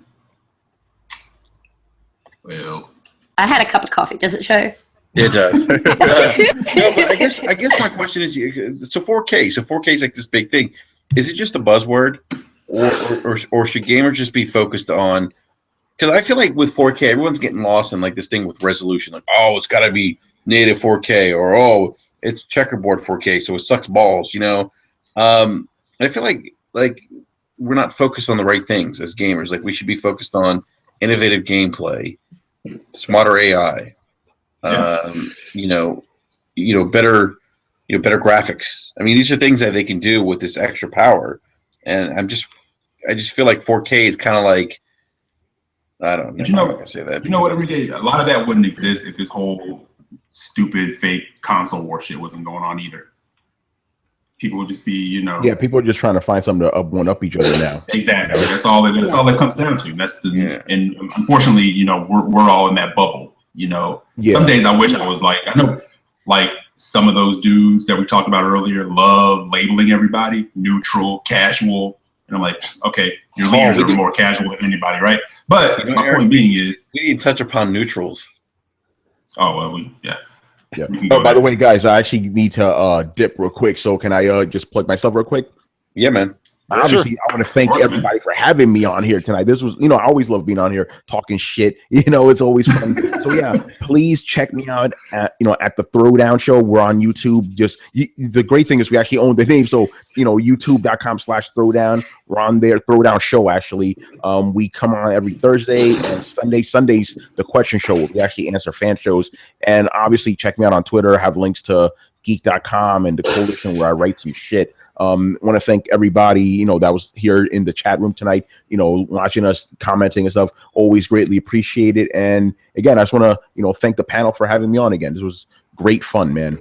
It's good having you, Tony. Absolutely, Tony, man. And hey, man, you're always welcome, man. So we love having you on. So thank you again for coming on tonight. All right, you guys ride with Tony, man. Tony's in those trenches every day fighting these fanboys, man. Every day, man. For real. Yeah, well, it was a pleasure meeting you, and thank you very much for bringing the soprano vibe to it. Okay, yeah, no problem. I think I'm following everybody here. If not, just follow me. I'll follow you back. We definitely got real gamers need to stick together. I'm not talking about real gamers means everybody else. So it's like people that love gaming needs to stick together. You know what I'm saying? Absolutely, and just everything else, just fuck them. Yeah. You know what, Tony? It's great you said that because when the one time I was on the Coalition, man, I could just I got a sense that everyone just loves gaming there, and it's a great thing, man. And you're right, you're absolutely right, man. We're all gamers. We gotta stick together in that regard. That's what it's all about, man. All right, guys. So I'll see you around. Thanks again for having me on. All right, Tony. All right, Tony. Peace.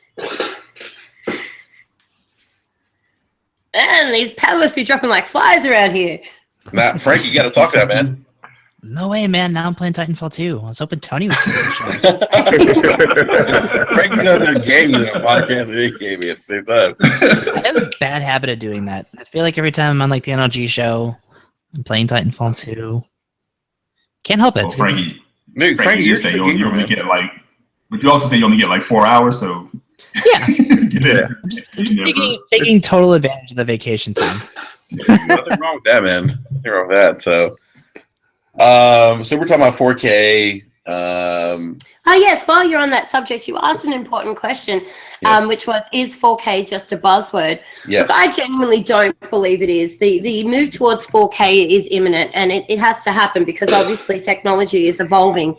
So does our TV. It doesn't have to happen, though. But if you let me finish. Well, I only say that because there's you can only get 4K content through 4K Blu-ray disc, or if you have Netflix. I mean, here, at least in the States, we don't have 4K content. So as I was about to say, the problem with 4K at the moment is that there's not much that you can do with it, as Enrique just said. And that's why it does feel very gimmicky, because we can't go out and buy a whole heap of games now that are made for 4K as opposed to trying to be optimized for 4K. Even the consoles, whilst we have the Xbox One S that is meant to be 4K capable, not designed for it, but capable, We have the Xbox Scorpio coming out soon, which is meant to be being designed for it. So we're kind of we're standing in the middle of the bridge at the moment where we're on our way there, but we're not quite there yet. And I think it is important to sort of start turning people's mindsets to the fact that 4K is a reality. Like, this is where it's headed. And just much like the 360, you can stay on the 360 all you want. There's a lot of great games on there and a lot of fun yet to be had. You can stay on standard TVs as long as you want because they're still good quality. You can still get a great picture and an immersive experience out of them. But at some point, you're going to have to upgrade because you are going to be left behind. And it's your choice to say, you know what, I'm comfortable with my 360 or I'm comfortable with my old TV, and this 4K thing isn't a big deal for me. But if you're somebody who is, you know, right into technology and video games and you want to be playing on the best of everything and you want to be getting the most amazing experience available, then 4K is really important to you. The problem that we have is that you can upgrade to an Xbox One S or a PlayStation Pro and update your TV to a 4K all you goddamn well want. The content isn't yet there to make it worth the upgrade. So we're just sort of in the middle of the bridge. But Bella, the thing is like, I have a 1080p in my house. TVs in my house. You have what? 1080p TVs in my house. Oh, you said it differently before. I was like, what? No, I did. I forgot the TV price. I got 1080p's. And you're like, what? And I got, I have a 1080p TV in my basement. I have one upstairs in my bedroom. I have another one in the living room. Anyhow, so the thing is, we're not even getting 1080p content like on like just regular broadcast right now. No, it's 1080i. Yeah, 1080i, 720p, and it's like so it's. And they're saying that there was an article out there. I forget who wrote it, but apparently, like the market penetration for 4K TVs is only supposed to hit like 30% globally by 2019 ish, I think. So I mean, it's like, what is the like? I just feel like there isn't. Go ahead, Eric. What are you saying, man? Oh my God! Everybody's talking over the top of each other. Let someone get a goddamn thought out. Okay. Oh my God! Love you, Eric. Oh my God, Bella's hilarious. Bella, this is why we love having you on. Go ahead, Eric. No. I was gonna make a shitty joke. No, but I feel like finish your goddamn thought, would you? No, but I almost feel like it's like they're selling us on this idea of something that we just don't need it yet. And I know, I don't see the need yet to upgrade. When they can take that extra power, and I'm speaking in regards to consoles, they can take the extra power, make smarter AI, make smarter AI, bigger gaming worlds, better graphics. They can do these things that will improve gaming experience without having to make us go out and buy a 4K TV.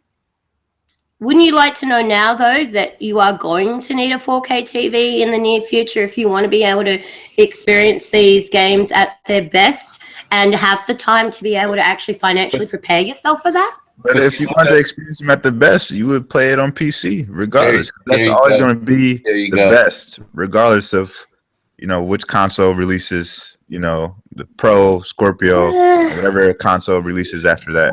So that's all subjective. That's all subjective because for me, my experiencing a game at its best, regardless of how good it does or doesn't look graphically, always comes down because I'm a social gamer. I like to play a lot of online games. So for me, a game at its best is where it looks the greatest on the console that I have, where I can play with my friends, because that for me is a big part of what makes gaming so amazing is the conversations you have, the friends you make, the laughs, the nights up until 3 a.m. getting to high levels of 4K. You could do that without 4K, though. You could, but I can make my experience that a little bit better by having 4K.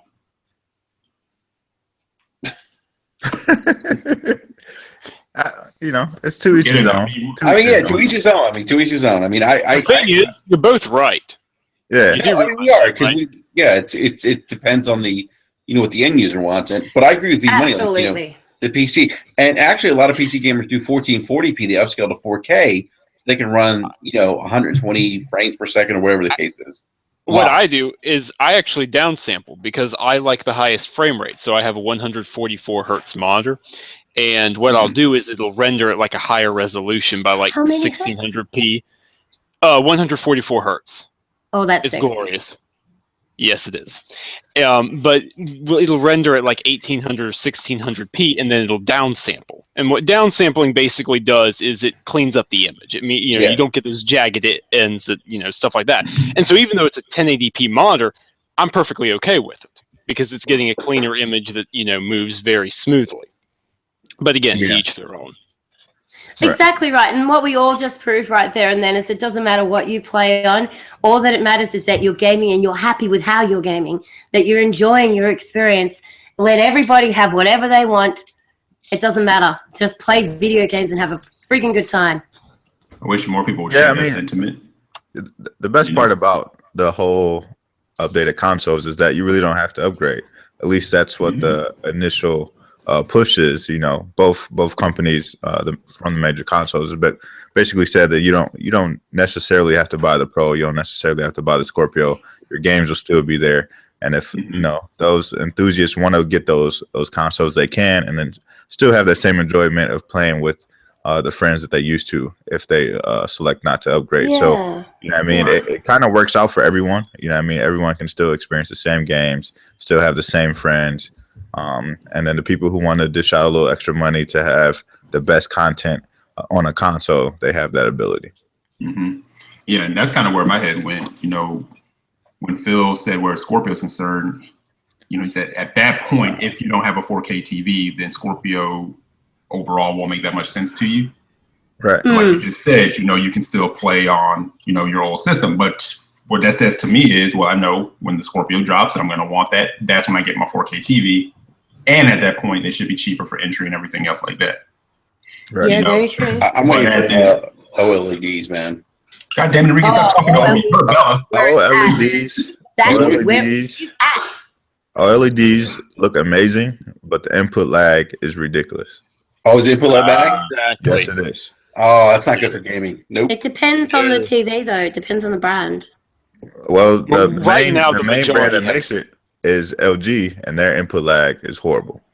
I thought Panasonic are making OLEDs now, and they made plasmas. I have a Panasonic plasma in my bedroom, and it's like the input lag for that TV is like really great or low. But does it improve your enjoyment of braziers? my enjoyment of Your browsers. Oh my god, you said browsers? No, Bella doesn't. Sorry, I don't have that American accent. My bad. Yeah, Bella. I don't know if it's breezers or browsers or what. It's just Bella, have you gone to browsers yet? No, you sent me the link and I am still not opening it. You should go to it. Go check it out. No, I don't need for the video games. Play more games, son. How many kids you got already? Not enough, apparently. Oh, dear Lord. Speaking of consoles, is anyone picking up the Nintendo NES, Nintendo Classic? yes, sir. Yeah, that. Don't need a 4K TV for that. No, you don't. Forward, not backwards. Forward, not backwards. Did you guys see? Do you guys see how long the extension cords are on the controllers? The cords are so short. You gotta be. That's kind of a disappointment, man. That's kind of a disappointment. Yeah, it sucks. Nintendo, they should have I feel like with the design that they should have thought, well, okay, modern day people have big screen TVs. They probably sit anywhere from 7-10 feet away from their TV. Yeah. So I guess that's Nintendo. I don't know. Nintendo can't help themselves, man. They're just we're gonna bring you this awesome, cool looking, awesome concept, but we're gonna somehow fuck it up for you. We can't help ourselves. The great thing about Nintendo is they do their own thing, but the bad thing about Nintendo is they really do their own thing. Exactly. That is so true. It's like they do something innovative and then they take 3 steps back, and it's like, wait a minute, this isn't 1985 anymore. Mm-hmm. So you get everybody hyped, and it's oh man. Yeah. Oh, this is But crazy. I still love it. Probably $60, man. That's a no-brainer. Are anyone watching TV right now? No, I'm on this thing called a podcast. What are you doing? No. Okay, my TV's up right now. I'm watching Brazzers. I'm watching Brazzers. Yeah. I'm gonna retweet. Bella, I'm gonna DM you the link again real quick. I am not opening any of your dirty links. Stop trying to infect my phone. Okay, first of all, I don't send you dirty links all the time. All the time. Yeah. Enrique's wife is gonna walk right like, what are you doing? Yeah. I'm sending dirty links. Just trying to discuss, Bella. It's so good. Walk along. Nothing to see here. Yeah, nothing to see here.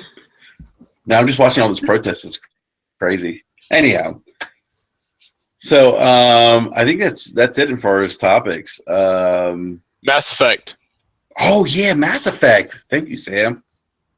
Who's hyped for Mass Effect Andromeda? Yeah, boy. Pretty high. It looks good, but I don't want to watch too much of it. I don't want it ruined, you know? Well, I want to showing you a lot. They really haven't put that much out. Even Yeah, with they the really new haven't. trailer. Yeah, they haven't at all. I think they're doing sort of a Fallout 4 style thing where they really don't want us to know too much about how the game really looks and, Which plays I love. until I think Shinobi. I think everyone here knows who Shinobi is. He knows some people who Who's Shinobi? Whatever. Okay. He literally stopped him in his tracks and he's like, is this motherfucker serious? Or is this Do I have to slap someone here? Wow. Sam's like, motherfucker. We'll talk later. But no, he knows Shinobi's some been on the people, podcast he knows some before. people. And I know, I'm messing with you, dude. And he says that BioWare is really, really trying to take a Fallout 4 approach, and that they want to keep as much of this under wraps as possible, but that it's sort of awkward because they announced the existence of the game a little too early. So everyone's just like, well, we're waiting. And they're kind of like, no, we can't quite do it yet. Not yet, because we don't want to, show it until like 2 or 3 months before it actually comes out. So I don't know. Right. But I do have cautiously high expectations. Is where I mean, we are starting to see a little bit more of a trend of that happening these days. And before I get onto that thought, B-Money, please go.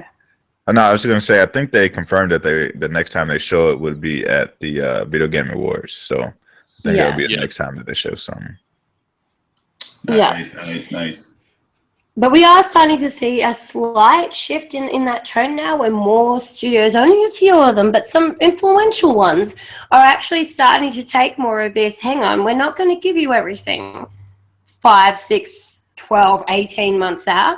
We're actually going to wait closer until release date, and we're going to make you wait to see what this game is about. Better yet, we're going to make you buy it so you have to play it instead of you seeing everything about this game before it even releases. And I'm loving this. Like, I love the fact that we don't have to pick a game up day one. That's the issue, right? Everybody thinks I have to have this shit day one. If I'm not online and my friends can't see that I'm not playing this and I'm not as cool as everybody else. No, we don't have to have it day one. You have to, because you have to stream it. You can stream it day 2, you can stream it day 3, you can stream it day 4,050 I don't care. You do not have to have it day one. You can take your time from release, check it out, and then buy it if you want it. Bella, you gotta get the grape drink, baby. Bella. What was it? Did you just call me baby? Enrique speaking from experience, because Enrique would tell us every week, I'm not buying it. And then he does. I did it. I bought it. It's when I'm calling Eric, I'm like, dude, I'm a fucking Best Buy. I'm what happened to that PSVR? You didn't end up getting that. You're at Best Buy playing that. That's one of the greatest things that's come out on console lately. No, but I didn't know. I didn't buy into your your spreadsheet on the PlayStation VR side. I gave you the savings plan. All you had to do was put away that $45.10 per week for the last 9 weeks, and you could have had it on Christmas. I know. Under the tree. You'd be halfway there. Halfway there. Exactly, but you didn't. Under the tree. You got that, Eric? Blowing my mind. I did. There are some games on there that haven't hit the mark and are very gimmicky and very demo-ish, but like there are a couple of games that are just revolutionary, like Eve Valkyrie and Riggs. Riggs is my current addiction at the moment. I can't get enough of Riggs. Valkyrie's fucking great, Bella. Oh, it's insane. It's amazing. That feeling that you get when you're like sitting in the cockpit of it and then they fire you out of there like lightning speed down this tunnel. Like, you got a hole. It's great. It's insane. It's so amazing. It's so good. I'm ignoring you. That's what happens. You're in a cockpit and they shoot you in a hole. I mean, at a hole. Do you know how to go anywhere but the gunner? Like, seriously. He likes it down there. It's like it's. Is that a trick question? Since we did bring up Mass Effect, we also have to bring up the fact that Mass Effect 2 and 3 have become backwards compatible. Yes, sir. Awesome. And Yes. 1, 2, and 3 are in the EA Access Vault. Yeah. So All right. So, by the way, my favorite character ever, the Elusive Man. He's not my favorite character, but he's a good villain. No, seriously, he's my favorite. No, Martin he really Sheen, is. the guy, he smokes cigarettes and drinks fucking whiskey. He is cool. It's amazing. He's very cool. Martin Sheen. Yeah. Loved him. Yeah. Loved it. Mm-hmm. Actually, no, he's not my favorite character. That'll be Geralt. Oh, I Yeah, thought you were he'll just be saying good. favorite character in Mass Effect. No, I'm just saying. Yeah, like, that's where the conversation started. But as you know, he doesn't like to stay on track. So Yeah, I don't. But I'll accept Geralt. That's fine. Where's Roach? I think he's flirting with you right now, Sam. but now that we had those two great games hit BC, what other games do you guys want to see come BC? Because they did announce that there's supposed to be some big games coming in the near future. I'm thinking it's Call not. of Duty. I think that's possible for sure. Like, you mean like Modern Warfare 2? Well, other Call of Duties. Okay. I'm thinking it may just be like a good blowout, ones. like a bunch of games. Mm-hmm. A bunch of like the most, like Yeah, the most like, you know, requested, Like Dead elusive Space ones. 2 and 3, Dragon Age Origins, Dragon Age 2, probably throw a couple of Call of Duties in there, you know, a Right. couple of other games that are really obvious that I'm probably missing here. Let me pull up the list of most wished I'm with for. you on this, Sam. I think we're going to have, I don't think we're actually going to have like a select group of games. I think we're going to have the final announcement come out saying, you know what, we're not going to be drip feeding games to you anymore. We're announcing that we are actually bringing every single 360 to backwards compatibility, starting with this. As opposed to all of this, oh, we'd like to, we're thinking about it, it would be nice to. And I think they're actually going to finally say, you know what, quite clearly, you're not idiots. Well, some of you are idiots, not you guys, but in the community. Oh my god! We're not. No, you can't call people in the gaming community idiots. Well, I mean, am I wrong? Finish your train of thought. Well, I mean, we're trying to be politically correct right now. PC. No, you're not. Now, while Sam's looking up his list, actually, Sam and I talked in DM one day, and we were playing like, I guess you could say it was like a Catch-22 game. Under the sea. Where we were saying, yeah, Under the Sea.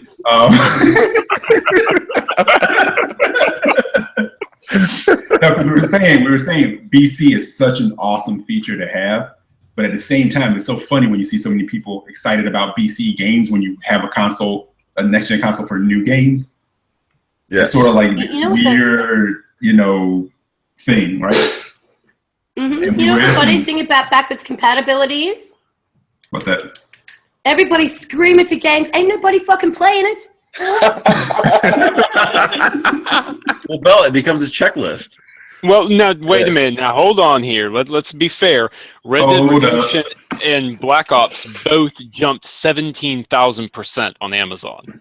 Which that's What, what like 3 days? For about a week actually. That's Black close. Ops. I mean, Black Ops went up to. I don't remember the exact number, so I'm not gonna put them out there so someone like Bella can correct me. But Black Ops population quadrupled when it was announced for backwards compatibility, and it's still staying about twice to 2.5 times as high as it was. So I mean, people are definitely taking advantage of it. I disagree there. I just want to say They're something. buying it. I just want to say They're something real buying quick. it. They're Frankie not is playing it. chilling. Look, Frankie's late. Frankie's leaning, man. Come back to the conversation, man.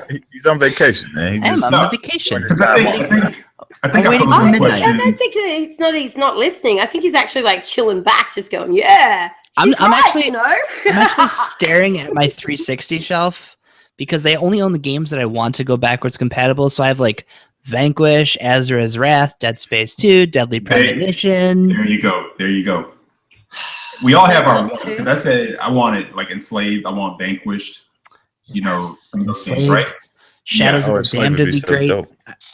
Yeah, Shadows of the Damned was good, man. A lot of people slept on that too. But I saw like the excitement around Blue Dragon, and that's when I kind of posed the question. I was like, it's cool. It's so cool to have that feature. But at the same time, it's like, are they leaning on it too much? And are people like, you know, kind of going, like the excitement around that? I said, A, it's a boon to the 360's library and how awesome that library was at the, you know, from the early part to the middle. So to the end, they got more into like the multi-plat developer deal stuff. But those early games, I mean, oh my God, dude, it was a vast land of genres and games and different types and stuff. So I can see why people get excited for it, but at the same time, you're like, hold up, wait a minute. You know? Yeah. I did buy a next-gen console to really have a lot more next-gen games, but at the same time, like I said, it's not a good or a bad thing. It's just an interesting conversation to have.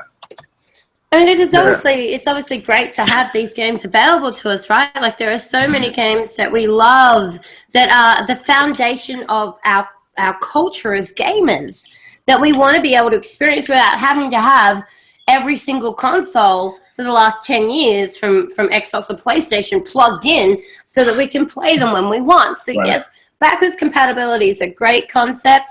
Yes, some people are really embracing it and playing it, but as a whole, people are bitching so bad every single time Major Nelson announces the next, Limbo's gone.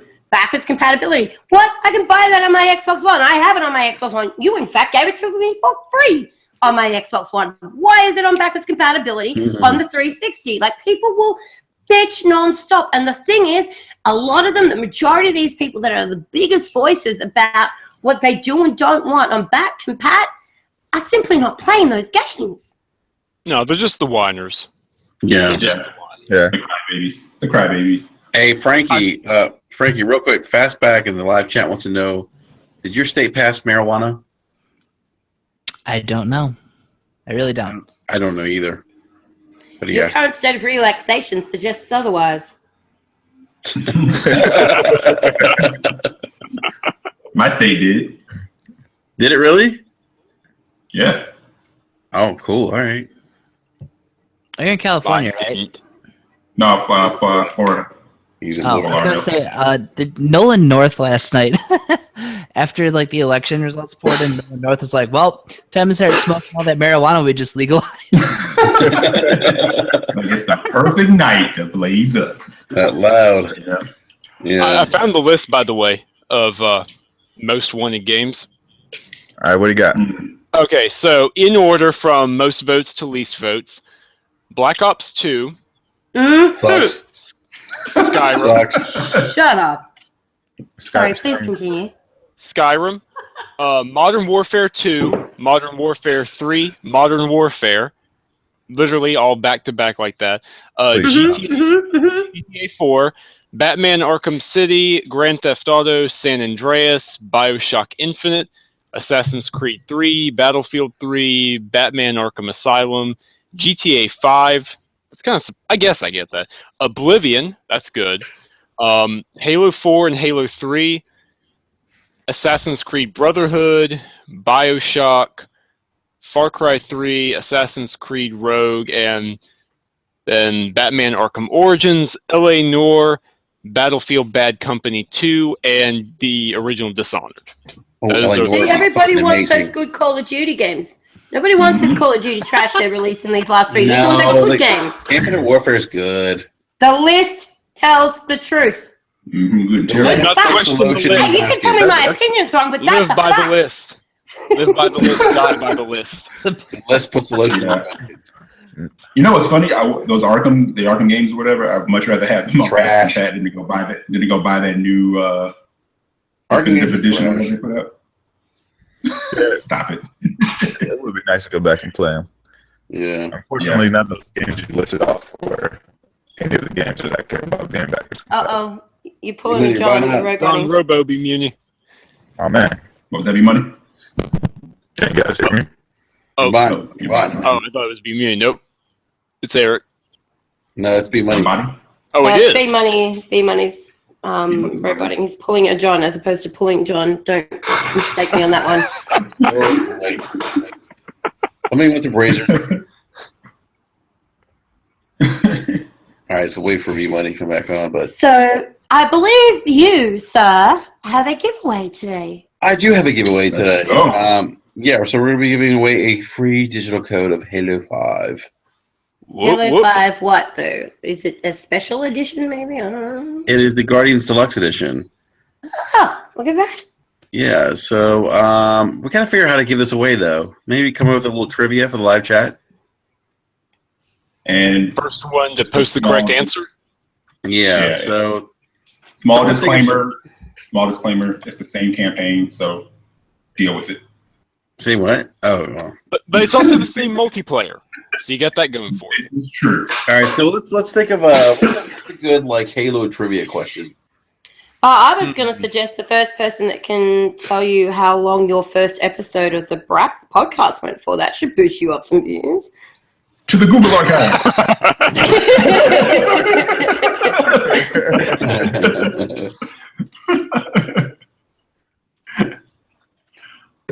Do it like the Xbox people do. You give half of it away in the chat, and then the other half on your Twitter page. Yeah, I'd rather give it away in the chat. He's like, dude, that shit's too Make complicated. them come to you. Make them come to you. So you're doing it all wrong, Enrique. You're supposed to like tease it, and then you bring them back next week. Yeah. Let's think of some trivia. Some game related trivia. I think Josh just nailed it. He said 4 hours and 15 minutes.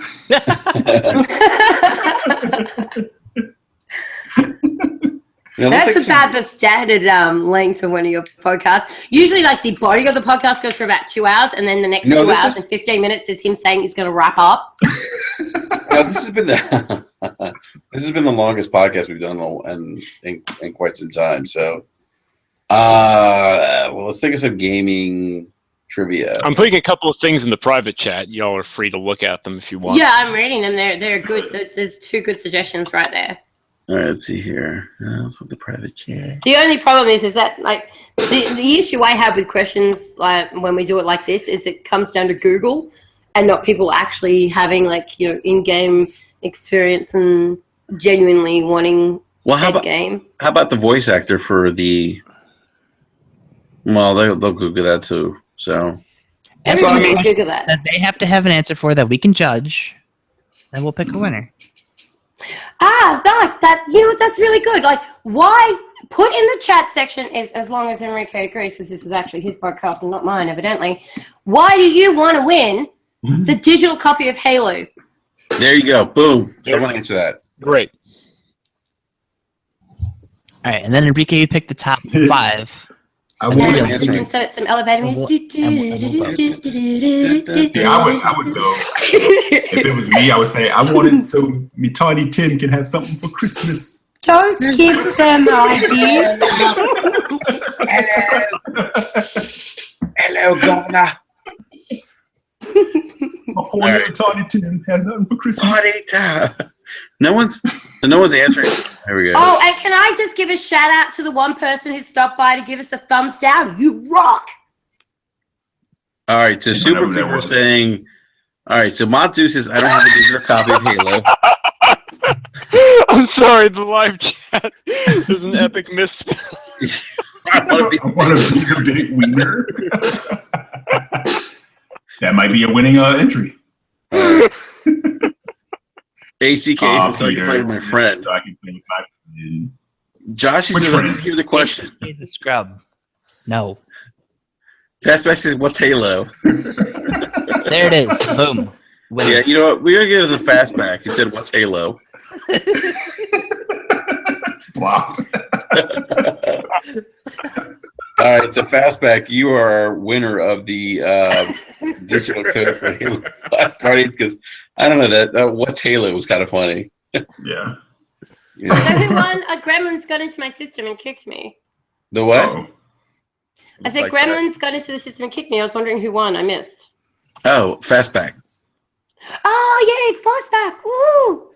Yeah. It's actually Bella's alternate account. That's why she disappeared. Yeah. Yeah, right. Yeah, she's like, be right back. I have to log out. No, I want to make it because this code I is was like, compliments I'm of installing Halo 5 now. Oops, shouldn't say that live. No, I'm kidding. So Fastback is the big wiener. Good work. Goodness. Oh, that's too funny. So Fastback, I will DM you because I know we're connected on Twitter. I'll DM you the digital code, and thank you again for listening. And thanks everyone in the live chat for listening tonight. I mean, yeah, man, you guys putting are up awesome. putting up with our crazy like big panel. This is the biggest panel we've ever had, I think, on this podcast. Yeah. Mm-hmm. And for anybody who's feeling a little bit down about the fact that they didn't win the Halo 5 Guardians code, there will be more giveaways on this podcast in the future. So you need to follow at Aries Gamer on Twitter. He's going to put his Twitter handle in the chat section right now. I'm sure he's already all over that. Make sure you follow him, and then you'll get regular updates about when the podcast is coming on. Or if you want a chance at winning, a lot of games, come follow me. We gave away like 15 last week on our podcast. So. Lots of you. I'm gonna start following you. I'm gonna start following you, Bella. Let me tell you something. You work for me, son. You can't win. Ubisoft is making a Unity sequel. Okay. Oh, that What? sounds like a winner. Huh? You talking about that what? trash game that didn't work when it? Yeah, Hey, we boosted the it's a amount joke of people because they give it online away a last lot. week. There was somebody sitting in Ubisoft Montreal office last week. There was like a red light flashing, like, dude, come over here. There's like 5 people downloading Assassin's Creed Unity. Like, get the fuck out of here. Like, no, seriously, come over here. So we gave away like 5 copies or something. So yeah, some dude just sitting there going, I just spilled my coffee all over myself.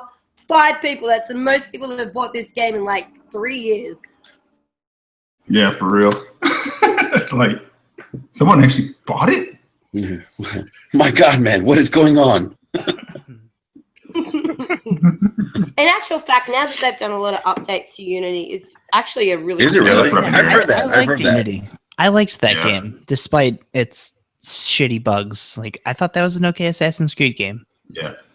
Yeah, I mean, a lot of people had different issues with the game, depending on how you played it and where you went to pick to what bugs you actually encountered. But now that they've fixed all of those, Right. it's a really smooth experience, and it really does feel like it is a lot of fun, particularly if you just love that typical climb up on top of everything, do the eagle dive No, kind of Enrique does. experience.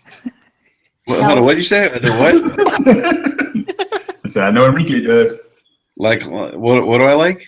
Climbing on top of everything. Hey, Frankie, I saw that you were rocking on Syndicate the other night. Syndicate is awesome. I just got my platinum trophy finally. Yeah. All right, hey, real quick, guys. Real quick. What is your favorite Assassin's Creed game of the series? 2. Definitely 2 and Brotherhood. 2, and I gotta say Syndicate moved up there. No, you only get one, man. You only get one choice. Nah, man. Yeah, Brotherhood. One choice. You can take 2. I got Syndicate. I thought Syndicate was awesome. It kind of it breathed new life into the series, and I enjoyed every minute of that game. Yeah. Bella? You know what? I'll go Syndicate. All right, Bella, what about you? You flip-flopping? Yep. Because I'm a gamer on Twitter. That's what we do. Actually, speaking of games and stuff, we haven't actually done the whole what are we playing this week? Oh, that's going to Oh, take yeah. too much time. Ooh, good point. That's going to take too much time? Yeah. Can't you just list your games and be done with it? Like, does it have to be a speech? No, we're talking about Assassin's Creed. I already said Brotherhood. All right, You're not Sam. listening. Black Flag. Gotta be. Yeah, Black Though I Flag for will me say, too. Assassin's Creed 2 has a very special place in my heart. No, Black Flag for me. So good. AC2 special place in the heart, but like Yeah. Frankie just said, Syndicate like elevated it to a whole different thing. Yeah, B-Money? I haven't had a chance to play Syndicate yet. I haven't It played sounds it. like I should make You that. should. Yeah, Syndicate, Bella, you like it. Just add it to the backlog. Yeah, there you go. Yeah. Guys, B money. I would have to go with Brotherhood, man. I'm with you on that one, brother. Brotherhood was sick, Yeah. man. Is anyone bothering with the remasters? Because I never personally finished Brotherhood or Revelations. It's the only two I haven't. Are those out? Same day as Watch Dogs 2. Oh, okay. I don't know. Yeah, I'm not going to go might. the remaster route because it just seems redundant when you like the 360 versions of it are good enough. You know what I mean? Like it's not like they weren't graphically great. It's not like they aren't beautiful to look at. That's another good point. Ezio was such a good character, man. I don't know. He really was. Ezio was terrible. You're fine. Fucking Assassin's Creed 3 all the way. Every game was terrible. He was terrible. That boy, he's terrible. Kobe Bryant. Yeah, okay, Mooch. Kobe Bryant. Do you guys think they really bounce back with the next Assassin's Creed game? No. No? Yes, I I think they can. But B-Money, what else are they going to do? Well, they definitely gonna go to a different setting. I think they have Where? to fix the combat. Same shit, different city, same shit. I mean, Shinobi Why has so mad on that. unless they give him like stealth goggles or something, I don't know. I don't know. It's like he had a shot of bloody rum or something. just got angry. Because I'm angry, fed up. It's like I'm a pissed off gamer. Yeah, I would love to see like a true Japanese assassin or something like that. Yeah, and you know what? B-Money, they need to stop Right. bullshitting us. Stop bullshitting us with that bullshit answer. Oh well, Tom Cruise. To take it to feudal Japan would be no. We know year to year you wanted to use close to the same settings. That's why we got Assassin's Creed 3, which went to being a pirate thing because you could use the same ship assets. Yeah, And come on, stop bullshit. Let's give us that feudal Japan, baby. Let's go. no, you know what they should do? Russia. What's wrong with Russia? Wait a minute. I'm processing here. I think you're onto something. Like the Bolshevik Revolution. Come on. Yes, or with Thank you, Sam. the Cossacks, or Yeah. and you got the different Prussian elements and things like that, and the insurrection and all the vodka. Yeah, there you go. you could do something with that. Yeah, exactly. And add zombies. Or they could do modern times. no, they can't go. No, Well, they got closer to modern times with Syndicate. They can do modern times. They can do modern times. Why not? Yeah. Oh no, that would be that would be Watch Dogs. Never mind. No, they did. The modern time sections of the Assassin's Creed games were probably like their weakest points. Yeah, isn't that like Revelations? Yeah. Yeah, Revelations, yeah. Because Delson, not Doug, but whatever his name was such an awesome Desmond. Such an awesome. Desmond. Yeah. He sucked too. All right. All right, Enrique. Yeah, he sucked. I'm sorry. I see. Best one was the pirate one. Edwin, whatever his name was. That was the best like Assassin's Creed game. You're a nasty drunk. You know that, right? The what? You are a nasty drunk. No, I'm not. He's a vicious drunk. Yeah, you make me sound like I'm OJ or something. Like I got a jacket that says the Lady Killers. Terrible. On that note, I believe we've covered all subject matters and then a few extras. The giveaway has occurred. The giveaway is nice. Yeah, well, I'm keen for us to wrap this up and go and play some Gears of War Horde because you know what? We actually play fucking games. Yeah, you guys have to enjoy that with. I'm gonna have to drop out. I can't do that tonight. Really? Yeah, I have to stream Dishonored 2 in 20 minutes. Nice, Frankie. I just hope it. Dude, I don't know if any of you have an answer for this, but so I do all the stuff on Xbox digitally. So I pre-ordered Titanfall 2, and when it hit midnight, I launched the game. It loops me back into the Xbox store, downloads an update, and it's basically re-downloading the entire game. I've heard people have that issue. Yeah, so I mean, I'm super paranoid that's going to happen again because I got pissed because I was doing the stream for the Short Pause site, and Brent had to go on backup mode and did Elder Scrolls instead, and I'm just like, man, Yeah. I mean, really, like I went as far. I deleted the Dishonored 2 original preload file, re-downloaded it again this afternoon. I'm like, Generally, that shouldn't happen. That's not a pre-install issue. That's a game-specific issue. So you shouldn't experience that twice in a row. I hope not. I'm gonna feel cursed if I do. No, yeah. So All right, excited so- though. Is anyone else getting Dishonored 2, by the way? Sorry, I know you wanna. Yes, sir. I'm trying not to. You will. You will. Stop You're it, gonna Eric. get it. I will, but You not already immediately. know. Not immediately. I'm telling Reviews you. will come out and you'll change your mind. If I'm at Best Buy and I'm calling all of you guys, be like, you know what, I'm getting it. Well, Enrique, at least you're at Best Buy buying games and not doing market research for your podcast. Well, actually, I'm gonna be Asking actually, the Best Buy employees why the Xbox logo is plastered all over every app in the store. Right. Actually, I was at Best Buy the other day, and there was this couple. They didn't speak any English, but they knew what 4K was. So that leads me to believe that 4K is a hot item right now. I'm sorry. I'm sorry. I'm about to take it. Let's go. Let's get out. All right, so let's wrap up. So everyone, hey, And thank with you. that, good night to all.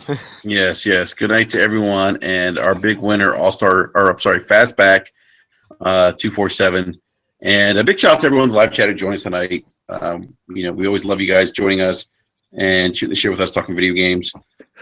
And we will be back on next Wednesday. We may have a surprise guest on too next Wednesday. And remember to check out Super Deformed Gamescast, which goes live tomorrow, actually, 9 p.m. They're going to have, I forget the gentleman from Mike Wire. Wade. Dragon Age.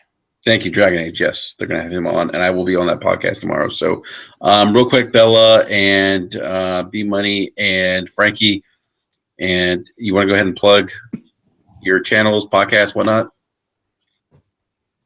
No, Who wants to go first? I don't want to talk over. I'm Ladies first. I don't really do plugs. Frankie, go ahead. Plug, Bella, plug. That didn't sound right. No, it really didn't. Shush. If you're interested in my lovely content, I am with Short Pause Gaming, www.shortpause.com. We have a podcast that goes up every week on iTunes and SoundCloud. It's actually on YouTube as well. Hey, You Frankie, check that out sounds like a YouTube sock account. It is. Anything involving me is a sock account. I'm not real. I'm not even here right now. So, Could you just Sorry, let the man get his thought out? Damn. No, I'm about to put you on mute. yeah, follow us on Twitter at The Short Pause. All our notifications go out for when we go live with streams. I'll be doing Dishonored 2 in about 15 minutes over on our Twitch channel, Short Pause Live. So if you want to check out the first 20 minutes, half hour of Dishonored 2, come check it out with me. All right. Nice. Awesome. All right. B Money. From Tick Podcast, YouTube /TIC_podcast. We're on a little hiatus, but we will be back with something that everyone will probably be pretty excited for. So I won't announce it yet, but it's going to be a pretty exciting interview on our next podcast. So just stick tuned, and once we get a little closer to it, I'll announce the date for that. You guys can check it out. Nice. All right, sweet. All right. Well, again, thank you for everyone for listening to us live tonight. We appreciate it. And big shout out to John, who had to leave early, and Tony Polanco. Make sure you check out the Coalition and Tony. And Bella, thank you again for joining us. It's always a pleasure to have you on.